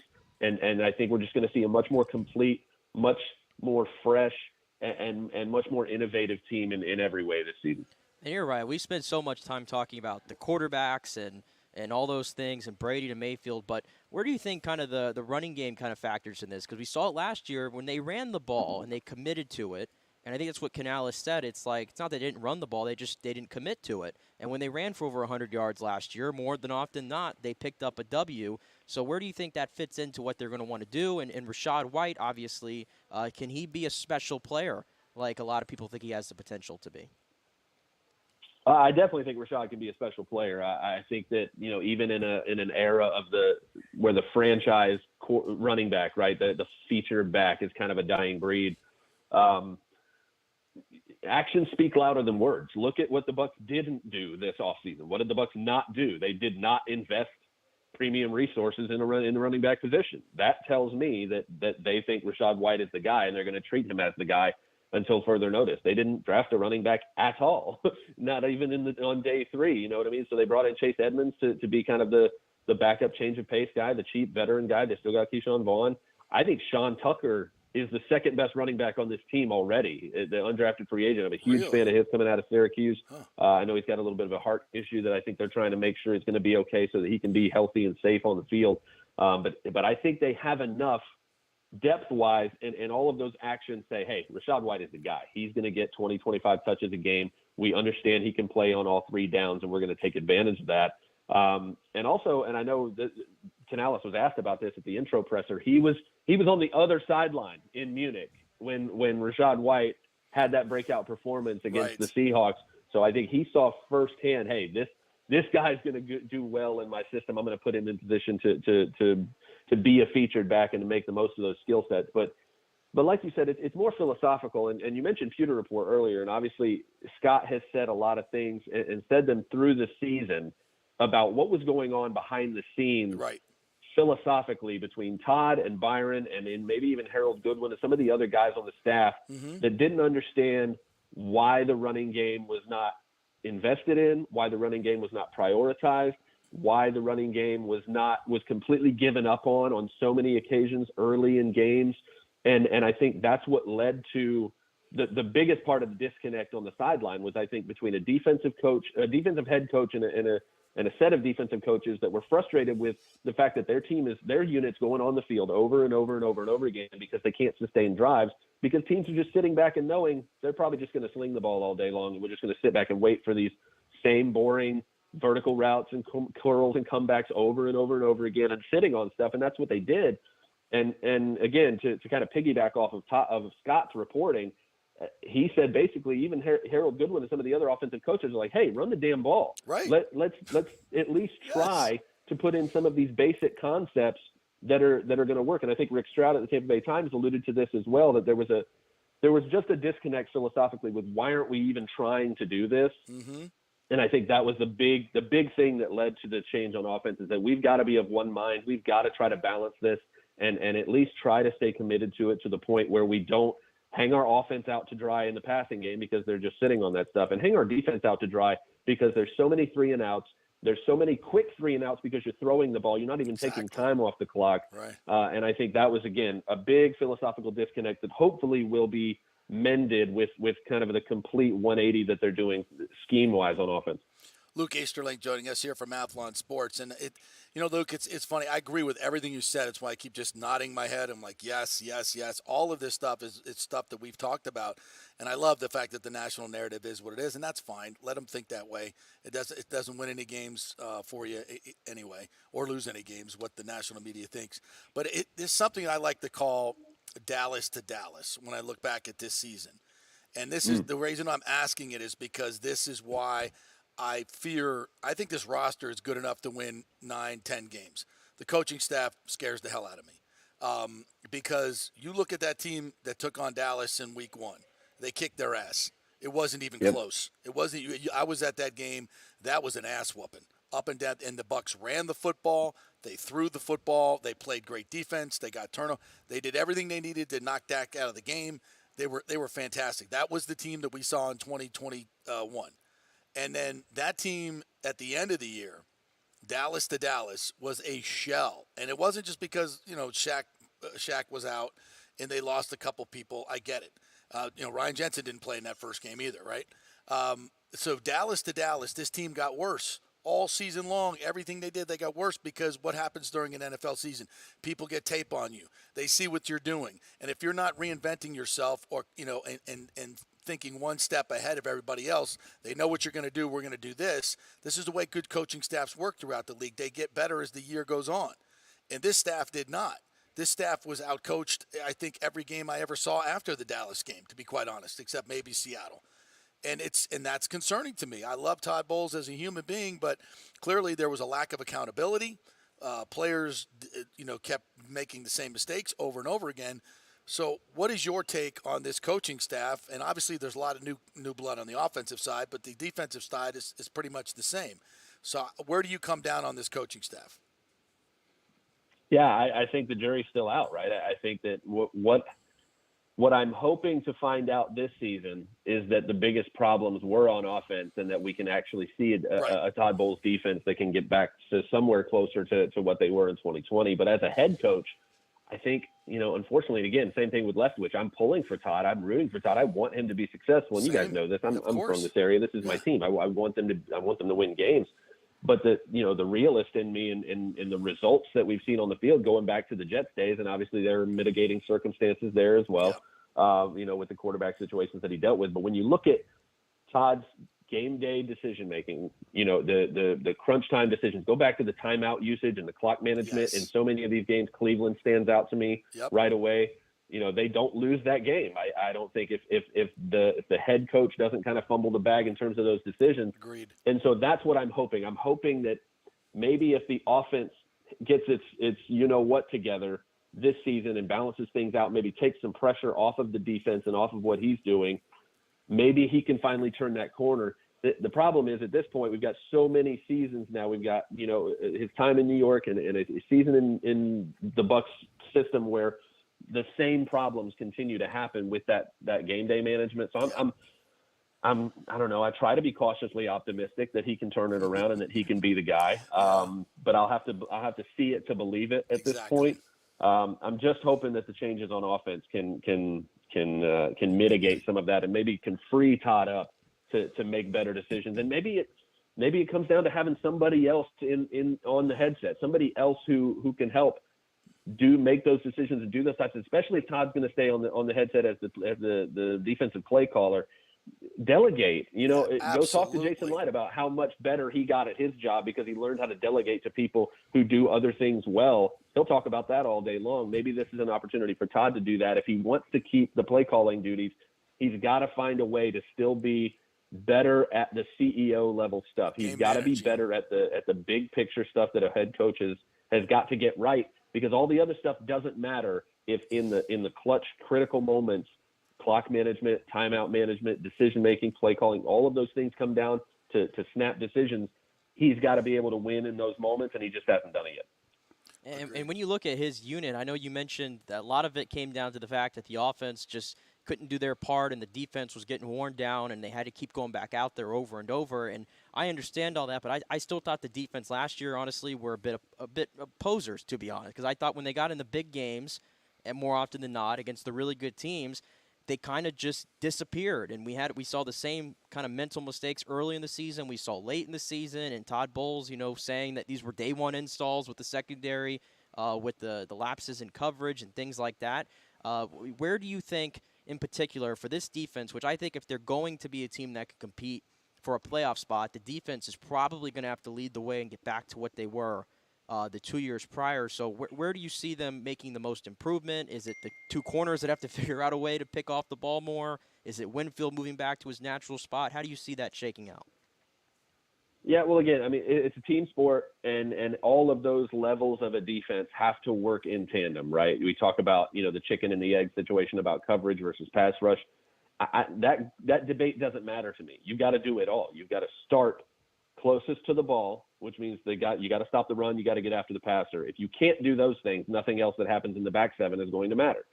So if you're rushing the passer and you're defending the run well, that allows your linebackers to move freely. It frees them up to make tackles. Now, when those opportunities happen, you can't miss tackles. You've got to do your job at that point because the guys in front of you have done yours. And again, back four, it's the same thing. Back five, whatever, your secondary, when they get their opportunities because their teammates are doing their job, you can't just get your hands on the ball. You got to pick it off. You can't just pick it off. You got to take it for six. You've got to make the most of every opportunity. And I guess what I'll say for this defense going in this year is especially if we see the offensive improvements that we're hoping and expecting, no more excuses. This is it. This is Todd Bowles and this defense's last opportunity with no excuse for why they should be unsuccessful because they've had way too much time in this defense. Go look at the starting group that we're expecting to see from this group. And there's so many guys that have been in this defense for 3 or 4 seasons that I don't want to hear it. I don't want to hear it anymore. I don't want to hear, oh, this is day one install. For some of these guys, it's day one install from 4 years ago.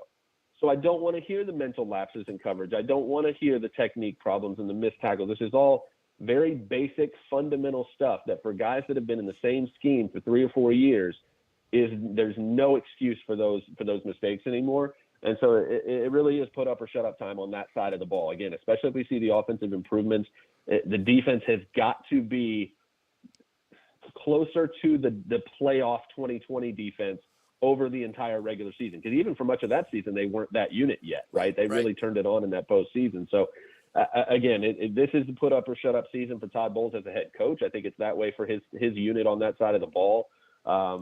Just no more excuses. They've got to get the job done. Yeah, they've invested heavily in that defense, and they have to produce.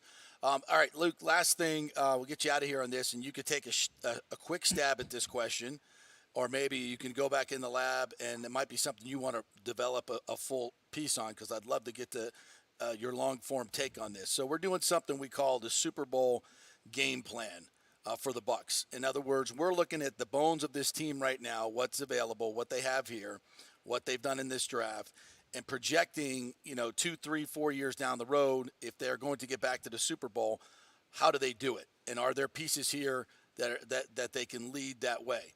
I talked about Kalijah Kancey has to become a Pro Bowl player, and he and Vita Vea have to be a great tandem moving forward. Rashad White has to be a top 5 to 7 producing running back in this league. I don't necessarily think they have their head coach yet or their quarterback yet that's going to be that guy 3-4 years down the line. So if you were going to look at the bones of this team, what we have now, the pieces, and like I said, some of these 5th rounders have to hit. Some of these 6th rounders have to hit. Trey Palmer may have to become a very integral part. Is he able to do that? Is Servassier Dennis a guy that's going to take over in the middle and be a Pro Bowl performer? Because it's my feeling that to win a Super Bowl, you got to have at least 9, 10, 11 guys that were what I call are Pro Bowl players or plus players, where they're winning 75 to 80% of their reps against their competition. So with all that said, do you think that the Bucs have some good bones to this team right now where they could be back in the Super Bowl in, say, 3-4 years? I do. I do think the bones are there at certain positions. Some of those are premium positions. Obviously, the first name that jumps out to me is Tristan Wirfs. The second one is Antoine Winfield Jr. I think those two guys, and I think we'll see that soon with financial rewards, right? I think both of those guys are going to get very nice, very well-deserved long-term contract extensions. And I think Vita's already there. He's under contract through 2026 with a nice new deal. That's looking more economical by the day as we see some of these other nose tackles sign their extensions. But I think those three guys, you're getting into the 26, 27-year-old range. I think Chris Godwin, obviously, if he's back to full strength, I think he's in that batch as well. I think the tough part is that what this team is going to need to get back there, and obviously the two most important things you already mentioned. We don't know if the head coach is there. We don't know if the quarterback is there. So without those two things being kind of concrete, the rest of it might not matter, and we've seen that play out so many times throughout the league. But I think the big one for me outside of those two things is the leadership and experience that this team is likely to lose over the next 2 to 3 seasons. You're talking about Levante David. You're talking about Mike Evans, maybe. I know he's still only 29. He's been on this team for a decade now, but he was drafted when he was 20 years old. So he's 29. I mean, he might still be playing on this team, and I think that would be critical and key to have experience and leadership in that locker room. Because honestly, I still don't think Bucs fans, maybe some Bucs fans do, but I don't think enough Bucs fans appreciate what that locker room lost in terms of veteran experience and leadership with the loss of Rob Gronkowski, Jason Pierre-Paul, and Ndamukong Suh. Those three guys in particular, not being in that locker room, not being on that sideline, I think had a lot to do with the massive drop-off that we saw overall from this team. And I just don't think that gets enough credit, to be honest. So I think moving forward, if you're talking about a team that's got to get to the Super Bowl, they're going to lose some of that they still have, and they're going to have to replace that in big ways. And some of that's hard to replicate because Mike and Levante have been here forever. They have been embedded in this franchise. That stuff doesn't just materialize out of thin air over 2 or 3 seasons. So they're going to have guys that have been in that locker room for a while that step up and become those leaders. They're going to have to find the quarterback. They're going to have to find the head coach. I honestly think the Rachaad White thing, and I love Rachaad White, I think that's kind of a cherry on top. That's like the icing on the cake kind of thing. I don't even think he needs to be a top 5 running back for them to get back to the Super Bowl. I think he can be, and I think it would definitely be helpful. But I think if you do a lot of other things, you can get by with a little bit less at that position. If you have, and I think Seattle's a great example. They've done it with different guys. Chris Carson was a 6th-round pick, 7th-round pick, and became a guy that can be effective. You can find that. Obviously, I hope he becomes that guy because it makes it a lot easier. Yeah. There's some really nice bones here. Again, without the head coach being a sure thing, without the quarterback being a sure thing, it's still a shot in the dark. Exactly. And I do think that the attrition on the back end of the age part of the roster, the experience, and I think Bucs fans might find out how spoiled we have been with guys like Levante David on defense and Mike Evans on offense, who have lifelong, career-long captains and leaders and superstars in this league to kind of lead that locker room. Those guys don't grow on trees. It doesn't happen very often that you have one guy on either side of the ball that can kind of be pillars of an entire era, and that's going to be really hard to replicate. Agreed. Great stuff, Luke. I think we're all in the same wavelength here. So go check out his latest article there on Athlon Sports, and give the folks all the places they can find you and what content you got going on. Yeah, again, athlonsports.com. You can find all our stuff. I'm on social media, on Twitter at Luke Easterling, and then at Athlon Sports if you want to just catch all our stuff. We got a lot of great. I know you guys were talking NBA earlier. We got a lot of great NBA stuff on Athlon right now because I know that's what is buzzing for a lot of people. But we still got a lot of great analysis and off-season stuff for the NFL. So yeah, we're trying to catch all the sports there. It's underrated sports time right now. We got the playoffs in multiple sports. The World Series are happening in college. There's a lot of fun stuff going on. So we're trying to hit on all of it over there at Athlon for you guys. Good stuff, my man. Thanks, Luke. Appreciate it. Hey, my pleasure, guys. Take care. Yeah, we're totally on the same wavelength here with Luke, and it just goes to show you again. We're not saying the Bucs are going to win the Super Bowl because you don't have the 2 most important pieces right now, and that's head coach and quarterback. I think I've mentioned this before. Like, the most important positions, the premium positions that you need to have in order to be one of the top teams in the NFL, the Bucs have questions, I'd argue, at every single one of them. And that's, you throw head coach in there, right? Andy Reid, Patrick Mahomes. You throw quarterback in there in particular. Mm-hmm. I thought I was going to have to say left tackle, but we're assuming Tristan Wirfs is going to move over there, and it's going to be a seamless transition. We're not betting against him, right? Right. Edge rusher is a massive question mark for me because I don't know what we're getting out of Shaq Barrett, and I have a lot of uncertainties in the 3 guys behind him in Joe Tryon-Shoyinka, Diaby, and Anthony Nelson, right? And then in the back end, impact corners, you have 2 really good cover corners, like 2 of the best in the league. But they're not ball hawks. Right. So are they really in the upper echelon of cornerbacks in the NFL? I'd argue not, even though they're paid like it. So that's kind of when you look at it like that. I'm not saying it's grim by any means because there's still good players there. It's just not the top of the top that I think you need to become that team. When you look at the past Super Bowl champions, right, you go, okay, so quarterback, head coach, Mahomes, Andy Reid. 2 of the last 4 years, right? In between that, Sean McVay, young, hot coordinator coming up. What was it? That his 4th year as a head coach that he won it? And where did they go get their quarterback? Matthew Stafford. They went and got him. So, it doesn't necessarily have to be someone you draft. Yeah. You could. And the other team that you can mention in there did the same thing. Joe Burrow. But they drafted. Well, I was going to say the Brady Arians, obviously. Yeah, Brady Arians, exactly. That's following that same model. And then, but you look at. I also like to look at the losers in the Super Bowl because sometimes they're just a couple plays away from being Super Bowl champions, and we change the whole narrative. But you look at Cincinnati. They draft a quarterback in Joe Burrow, who was phenomenal, and they get a young up and coming coach, a young coordinator. That's why I think that might be the way the Bucs go. And who's that quarterback? Who could that quarterback be? Is it a free agent that comes over? Baker Mayfield. I don't know. But I'm not saying Matthew Stafford put up a lot of big numbers in this league, but he was always considered what? Not a winner. Yeah. right? That was my take on Matthew Stafford. I didn't think he was a great enough leader, but when you get a coach that's charismatic, that can fill that void, and you got a defensive leader like Aaron Donald, good things come together. So it's a lot of people can say, Baker Mayfield's never going to do it. You're probably right, because most quarterbacks don't. If I'm betting, will Baker Mayfield ever win a Super Bowl? I'm going to bet no 10 times out of 10, just because of the probability of it. But to say he can't do it would be to say, well, everybody has said Jalen Hurts would never make it to a Super Bowl. But even read off, go beyond the last 4 years. Read off the list of quarterbacks for those teams that have won. Okay, so Patrick Mahomes, Matthew Stafford, Tom Brady, Patrick Mahomes, Tom Brady, Nick Foles. Sticks out like crazy, doesn't it? Nick Foles and Doug Peterson won a Super Bowl. But with a tremendously talented roster. 9 to 11 and minimum. And a quarterback who got hot at the right time. Right. So I almost throw that one out.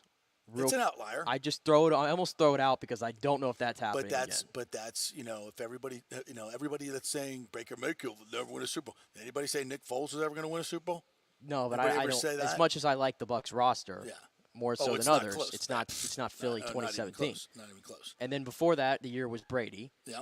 And then Denver, Carolina, that was the Denver defense. is the other outlier because the Denver roster was tremendously talented and carried the quarterback. But I think in general, looking at just the last 4 or 5 years and where the league is, because the league has changed so much in the past decade, you see the quarterbacks that exist right now in the league, those are the guys that are dominating right now the conference championship games. I mean, look at this past year. Yeah. It seems like there's always one outlier of a team that can get there without high-level quarterback play, and that's San Francisco at the moment. Right? And then you sprinkle around Jalen Hurts, Joe Burrow, Patrick Mahomes. But if you look at Garoppolo's numbers, well, I mean, there are games where he threw the ball, 14 times. Correct. Yeah, in the playoffs. So it's not. There's not one formula, but the thing that is ever present is head coach, quarterback. The thing that helps them is they are in the NFC, and like I said yesterday, I don't know who the second best quarterback is in the NFC. I don't know how many teams in the NFC have the quarterback-coach connection that you truly need to win a Super Bowl. So I'd think for the next years until the NFC figures something out and we get some more quarterback talent. I mean, 3 of the top 4 that just went in this draft, they all went over to the AFC. Well, so it's who would stick out right now in the NFC? You're not going to name him. The coach-quarterback combination that's second best. What is it? It's McVay and Stafford. Yeah, Stafford is healthy. The problem is the roster has just been gutted. So they're in nowhere near to compete right now. Right. So I don't know. Because why? F the draft picks. Yeah. Eventually it all catches up to you. Right. And injuries kind of killed them as well last year. Salary cap crushes you because you're effing the draft picks. Yeah, that's the thing. Outside of Philly, and again, San Francisco. The Rams could bounce back. Maybe, but outside of Philly and San Francisco, because their roster is just so talented, I don't see another team. I think the NFC is so easy to predict right now. Mm-hmm. I don't see any other team in the NFC that has it in them to make a run. And that maybe helps the Bucs out here in the next few years. There's another team that you don't want to mention. What's that team? It's Dallas. I've seen you got a coach. Head coach. Nobody wants it. I feel like Mike McCarthy's job status just is on a game-to-game basis. It feels like during the regular season. And them ditching Kellen Dak's Moore. Not a Super Bowl quarterback. Them ditching Kellen Moore instead of elevating him to head coach was the dumbest thing they could have done. But that's so Jarrah. It's so Jarrah. Let's put more on Mike McCarthy to help us win. What? Like, that's the dumbest thing ever. Why would you do that? Because you're Jarrah. Yeah, that move to me still just doesn't make any sense whatsoever. A lot of Dallas fans wanted it, though. You're scoring 40 points a game. I don't claim to watch every Dallas game, but you look at the box scores all the time, and you're like, oh, the offense looks okay to me. Yeah, of what's going on here, fine. But it's fine. I don't know. Come on, that team. You've seen it the last 25 years, and I know it's unfair to Dallas to compare this team to the ones that have failed before. Well, listen, but this current iteration of them has failed. Their roster is good enough to do it, but see, all the other stuff that around it makes you crazy. It's too much noise. Makes you crazy. Yeah, there's just always noise around it. So, but again, who is that young up and coming coordinator? that the Bucs find, or is there, It changes year to year. What was Byron Leftwich not seen as the up-and-coming coordinator this time last year? And everybody was shouting at the top of their lungs, how's he not a head coach? How's he not a head coach? Well, we watched it. I watched it. Did I ever believe that this offense was good because Byron Leftwich was making the play calls? No, ever. Even when they were going to the Super Bowl, were we like, oh, it's Byron Leftwich that's driving this offense, not Tom Brady or Bruce? No, we never saw that. But that's how quick it changes, though. Where a year later, Byron Leftwich is out of a job. But that's national narratives, which, as we have said many, many times, lack a lot of detailed look. And I get it, because you can't cover 32 teams. You just can't. Yeah. People from the national, it's very hard. And also to a lot of these offensive, hot shots that get their opportunity. Is it a given that they're always going to pan out? No. I mean, look at the guys. The majority of them fail. Look at the guys who come through Kansas City all the time and are tied to Andy Reid. And Matt Nagy, how'd that one go? Yeah. Right? Adam Gase, how'd that one go? Bieniemy's not a head coach, but we're going to see what he's really made of in Washington this year as the OC. Right. Sometimes it's just not that simple. Yeah. But again, I'm not saying that the Bucs can't do it, but they've got a lot of work to do. To get back to the Super Bowl right now, they've got a lot of key things that they need to identify. There's some good bones here, but it's nothing until I see this draft class. This draft class has a chance to be special. I just see a lot of really hidden talents in there at this draft class, and that's what you got to have a draft class like. If you're gonna win a Super Bowl, you can always go back. You go back to the Bucs draft class.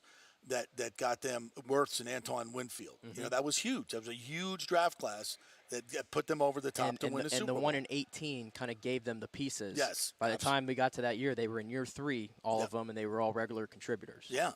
So, this draft class, if they're going to do it, you're going to look back at this draft class and say, wow, we got 5 starters and 2 Pro Bowlers in there? Yeah. Yeah.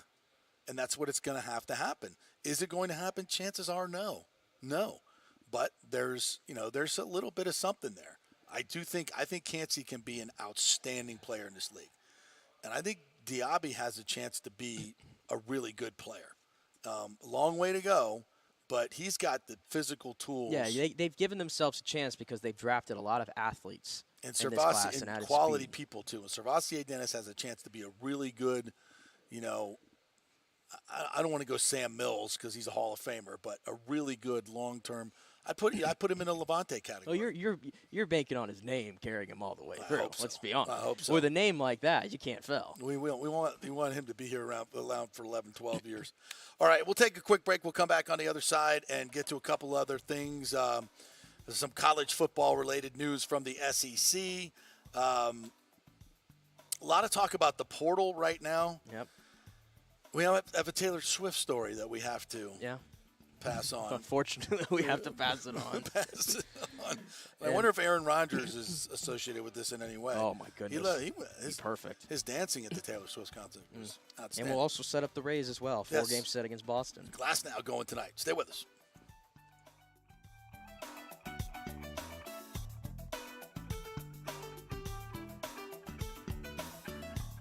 Coverage can be confusing and expensive. I mean, where do you start? Which companies can you count on to pay out fast and fair? Well, call the great folks at Italiano Insurance. It's a family-owned business. Jeff and Nat Italiano are carrying on the 60-year-plus tradition of giving amazing customer service and giving back to the community through their annual backpack drive for needy students and their support of the local pediatric cancer patients. But it's the customer service that sets them apart. They can shop all your insurance needs and save you big-time money. Don't hop on the internet and waste time looking at some bogus reviews. Talk to knowledgeable agents and not some voice-generated robot. These are confusing times for homeowners, and Italiano's team of experienced professionals can provide the right coverage for every situation. Home, auto, business, life. It's Italiano for all the pieces of your life. Call 813-877-7799 or go to ItalianoInsurance.com.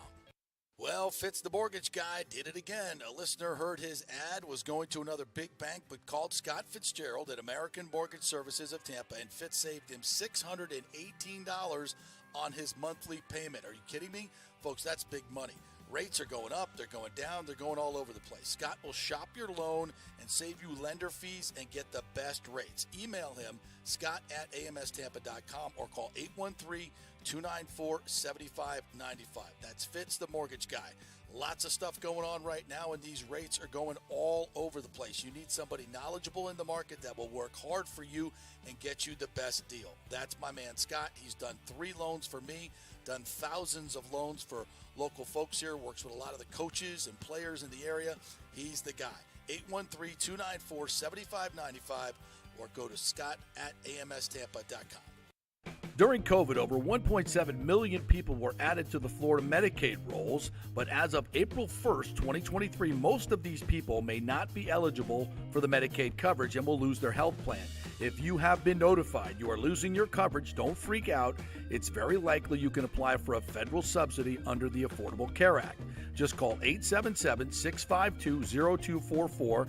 Our representatives will walk you through the whole process, get some basic information on your income, number of kids, and then they'll find a plan that best fits your needs. In fact, with the new laws, 90% of Americans qualify for reduced or free health care. You can select great plans like Florida Blue, that's my carrier, love them, paying $800 left after making the call. 877-652-0244. Our highly trained professionals know all the intricacies of the new laws. They will do all the work. You save tons of money. So if you're being dropped from Medicaid, fear not. Call 877-652-0244. Get real health insurance, free doctor visits, free blood work, no deductibles. 877-652-0244. Hey, JP here for Extravaganza Productions Incorporated, EPI. You've probably seen their purple logo at so many events that you've gone to. They are based in Tampa, and for over 33 years, they've been creating and producing conferences, meetings, and special events, the biggest to the smallest. Solid reputation of delivering the best audio-visual, sound, lighting, entertainment, video production, and decor on time and on budget. I've worked with them with so many big events. The Warrior Games, which was an Olympic-style event all over Tampa Bay, from McDill to the Convention Center to USF. They did it flawlessly, made it look big and fantastic. I've worked with them on small events as well, large and small meetings and conferences, sporting events, fundraisers. If you got a fundraiser, you don't know the logistical way to pull it off, they'll take care of everything. Entertainment events, branding events, grand openings, so much more. The folks at Extravaganza Productions are the most professional and the best. I've worked with them many times. They are fantastic. You can contact them through extravaganzaproductions.com or call 813-621-4700. Extravaganza Productions, they are awesome. Ladies and gentlemen, Let's rock. This is FanStream Sports with JP. All right, welcome back to the JP Peterson Show. We're brought to you by the great folks at Italiano Insurance. If you are looking to find cheaper homeowners insurance, I know it's expensive, but you might as well let them shop it around for you. Because, you know, if you've stayed with the same insurance company for a long time, they tick it up every year, a little bit here, a little bit there. So you never know what other companies are charging. So just let them do the work for you. 813-877-7799. Or go to ItalianoInsurance.com. A real human being will answer the phone and tell them you want to shop around your homeowner's insurance. Make sure you're getting all the discounts that you deserve, things that you've done with your house in terms of security systems, cages for your pool, any upgrades you've made to your home. You can save money on your homeowner's insurance if you notify them. So there's a lot there. Just give them a call, and they can do all your insurance, too. They can shop your homeowner's insurance, your auto insurance, life insurance, any insurance, disabilities, business insurance. Let them shop it all and see how much they can save you. 813-877-7799. Wanted to get into a couple comments here. What else? Maybe we'll not get into all that stuff. We'll just move on from the Buck stuff, and we'll talk about some of the other stuff that's going on. FSU women last night behind Kat Sandercock again win 8-0 at the College World Series, so they advance out of their first game, which 90% of the champions win their first game at the College World Series. It's almost impossible to come back through the losers bracket, although it's been done a couple times in the last few years. It's a really, really tough task. And FSU, I think they were the number 2 seed out there, so they're very much in the hunt to win a national championship. The Gators just won a national championship in golf, beat FSU in the semifinals. By the way, you might say FSU choked that one away if you were watching any of that, but give the Gators their applause, no question about that. So a lot of national champions being won in the state of Florida, and the NHL starts tonight. Tomorrow night. Tomorrow night? Stanley Cup final, which the national media has dumped all over this one too. Yeah. This matchup, because Vegas and Florida or Miami. I mean, these are not national markets for the hockey for the NHL. So, I think it's going to be a fun series to watch. but I think it's very intriguing. Yeah. Vegas has been that kind of wire-to-wire team in the West that I don't think it's enough. Pub maybe is the word I'm looking for. I feel like as for a 1 seed in the West, they feel like they've gone kind of untalked about it, if that's possible. And then you have Florida with Matt Tkachuk and the run that they're on. Great story there. Bobrovsky in net. We're looking at Jonathan Marchessault, obviously, from a former Lightning standpoint, and Gudas as well. Two guys who got their start in the league here. Carter Verhaeghe, so some Lightning influence there.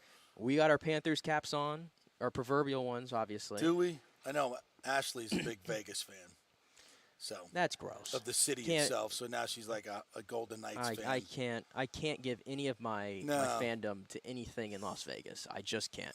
I'll stick with the team that's kind of local. I think I'm going to be rooting for the Panthers. I think I am going to be rooting for the Panthers for the most part. I have a little soft spot for Vegas. I don't know why. I kind of they're kind of a little bit of like an up and coming Lightning franchise. So I see a little bit of us in them, and I'm just genetically. They've been the most successful franchise. Predisposed to hate the Panthers? They've been the most successful franchise other than the Lightning since they entered the league. Yes. So they've been kicking at it for a while now. So we'll see. And we got game 2 of the finals coming up on Sunday evening, which I don't think is going to be much different. Is that what we're doing now, the 2 days off in between? That's a lot. Ugh, they're dragging the shit it like that. Yeah, they just drag it or eat up everything they can that the NFL doesn't eat up. So really doesn't want to announce that John Morant suspension. I guess Damn not. It, man. It's gonna leak out though. You know it's gonna leak out during it. You watch. All right, so the Rays are up in Boston. They got Glasnow going tonight against Garrett Whitlock, who just came off the IL. He's had one start, gave up 1 run in 5 innings pitched for Garrett Whitlock. So the Rays, again at 40 and 18. Mm-hmm. They have the best record in baseball, but why do I just feel like it's just every game and every series is kind of big here? Because, here's Boston. They're 2 games over 500. They're not a bad baseball team. They're playing at home. Have not been playing well, though. Yeah. 3-7 their last 10 coming in. Okay. So, in Glasnow, that's why I'm tuning in tonight. I want to see what he's got. His second start. His first one was pretty good. I thought his first start was good. What do you have, 8 strikeouts? 8 strikeouts, 4 innings. Yeah. So, not terrible. So I'm interested to see what he looks like in his first road start. And hopefully the Rays get the bats going because Chicago was awful silent for the most part. Yeah, I think they will come alive in this series. They come alive for the Boston. Again, remember what Boston is, JP? Tell us what they are. They're our bitch. They are. They're our bitch. Especially, and they state of Florida's bitch. They've been that at home for the Rays, where they've won like 12 or 13 in a row, I think, against the Red Sox at home, something crazy like that. Yeah. But now they got to go on the road in Fenway, 4-game series. Reminder again, the doubleheader tomorrow, so be on the lookout for that. Mm-hmm. Is that on Bally's tomorrow too? Both games? I believe so. Yeah. It's on Bally's tonight. So I'm back to Spectrum, so I don't have to go because last night I could actually go back and forth from ESPN to the finals game on ABC and watch the Knowles and them. So that was so much easier. And the other thing too with the Rays, and this is all of baseball, by the way, and I don't know if you're into this much, but All-Star voting opened up a couple days ago. Saw that. I've already started putting my ballots in and constructing it. Now I'm not one of those fans that's going to go and just spam Rays players every position, right? Mm-hmm. I try to do it straight up. And I think I'm even being objective. I got Wander Franco and I got Yandy Diaz. Wander's in there, obviously, at shortstop. Yandy is on the ballot for first base. I think both of those guys, I think they have a strong chance to hopefully be starters. Yeah, but in this All-Star game. Rizzo's going to get most of the votes at first. And Rizzo, honestly, when I look at the first baseman in the AL, because they put the numbers right there next to it, the only guy that even comes close to Yandy's numbers is Rizzo. Yeah. And we know how Yankees fans are probably going to spam that. Mm-hmm. So it could be a scenario, but Wander Franco deserves it. He leads all of Major League Baseball in WAR, by the way. I think he's at like a 3.5 WAR already. Who is? Wander Franco. Is he really? Leads all of baseball. His defensive metrics have been outstanding. Don't be surprised if he wins a Gold Glove this year for what he's done. Well, yeah, that wouldn't shock me. Wouldn't shock me. What about a Rosarena? I think he's got a good shot. I mean, Rosarena, I think, is the most well-known player on the Rays. Because of the World Baseball Classic. He might get the international vote, absolutely. So I think he'd have a shot. And just looking at All-Stars, I think you throw those 3 in there should be locks. McClanahan, I think you got 4 All-Stars right there that should be locks. Would you agree? Yeah. But McClanahan should get to start again. Second straight year he should be starting the All-Star game, which puts him in very, very elite company. Absolutely. And the other one that I think is deserving of being an all-star, although I think that he might get shortchanged, is Josh Lowe.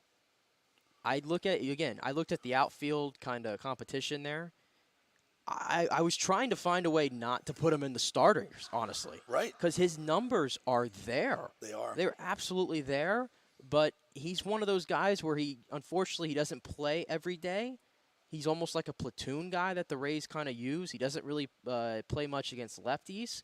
And I know that all-star voters, and they kind of look at those things. They want to see everyday players in there, but his numbers are there. And I think it'd be really cool if he's the 5th all-star. But I think right now you got 4 and maybe a 5th with him. Going back to 08, how many all-stars did we have? I think we had maybe 4.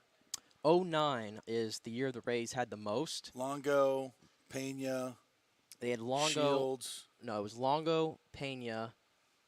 Carl Crawford was there. That was the year that Ben Zobrist hit 28 home runs, I want to say is what it was, and he was in there. And there was one more that I know I'm missing right now. The Price? Shields? It might have been Price. It might have been Shield. I know it's one of those pitchers I think that had gotten in. Yeah. But I know they had 5 that year in 2009. So go vote. Vote early and often. This election, you're actually allowed to vote more time. Dalvin Cook could become a free agent today. The report is that he wants to play for either Miami, his hometown team, or the Buffalo Bills. With his brother. Yeah. That'd be a cool story. Not the Bucks? You don't want to come play for the Bucks? We want to right that ship from 2017. And we should have taken him then. I begged you to take him then. Who did we take? We took O.J. Howard. O.J. Howard. Jiminy Christmas. Kidding me. And we still could have jumped up and got him in the second round. We didn't do that either. No, we did not. Knuckleheads. No, we did not. But Knuckleheads. Yeah, he's definitely going to be moved though. Yep. Because they got to go pay Justin Jefferson and a few more guys. So yeah, that's definitely happening. I got to get to the Taylor Swift story. We teased it. It's the end of the show, so let's bring it up. This is unbelievable. Actually, it's not unbelievable. It's totally believable, honestly, for you knuckleheads out there that have put this girl on a pedestal as like the greatest artist of all time, including you over there. But I'm talking to you as well. I didn't say she was the greatest artist. I just said I like her music. I'm a Swiftie. It's a connection for me and my daughter. You are. That's okay. That's fair. Yeah. I'll ease off then. Yeah, come on. Trash that, jerk. I'll just trash my own wife then. Yeah. But not. For the lengths that she'll go through to see Taylor Swift in concert. Yeah. But these people. Yeah, you got people literally now, the Swifties, that are wearing adult diapers. Adult diapers to the concert because they're so concerned with missing a song. And they don't want to get up out of their seat and miss anything. Not one song. Have to be there. I'm here to tell you, I went to the concert. There's plenty of those songs that you can go use the bathroom. I'll even say that.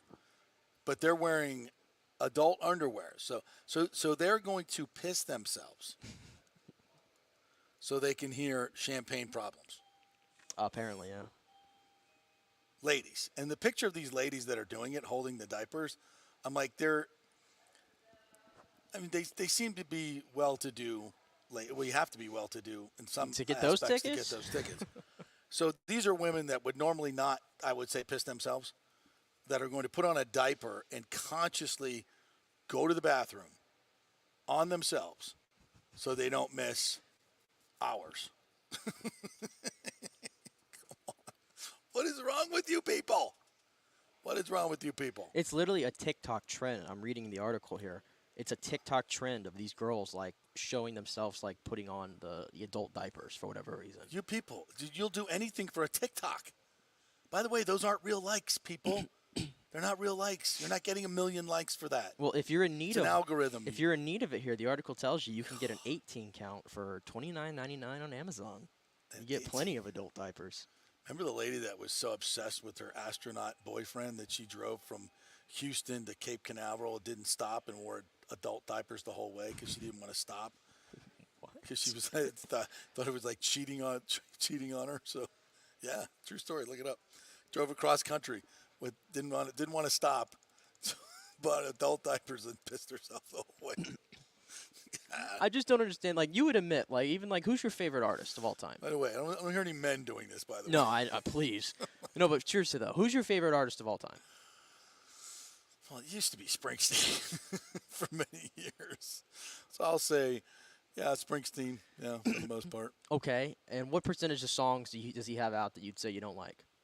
Oh God, anything after 1982, probably. So that's covering, it seems like, a large amount of his years, right? Most everything I would listen to, Bruce, is probably pre 85. Well, yeah. my point is, it's like I love George Strait. Right. Like, I have a large George Strait list, and when I go or playlist, when I go through it, you think I'm not abusing the skip button on there? Yeah, of course. Like, doesn't everybody have that? Yeah. That's my thing. The Taylor Swift people act like every song she has is like an absolute banger. Not true. Not true. And most of her stuff that I like is old stuff that that me and my daughter connected with. A lot of the new stuff, the pop stuff is god awful. A lot of I it. thought that. Listen, I gave this last album a chance because everybody was talking about it. Folklore was a really good album. I don't. This I last just didn't album, get it. yeah, I my did daughter. not get it. There's like 3 songs on it that I like. The rest of them, All right, we'll be back on Monday with more fun and frivolity. Don't forget, if you want to come out and watch us at the Pro Padel League, we will be out there watching that pickleball on steroids. It's incredible action. It's out at Zephyr Hills, the Sarah Vandenberg Complex. Come out and join us. It's free. Really cool deal. Enjoy the Rays this weekend. We'll be back on Monday with more fun. See you then. Have a great weekend, everybody.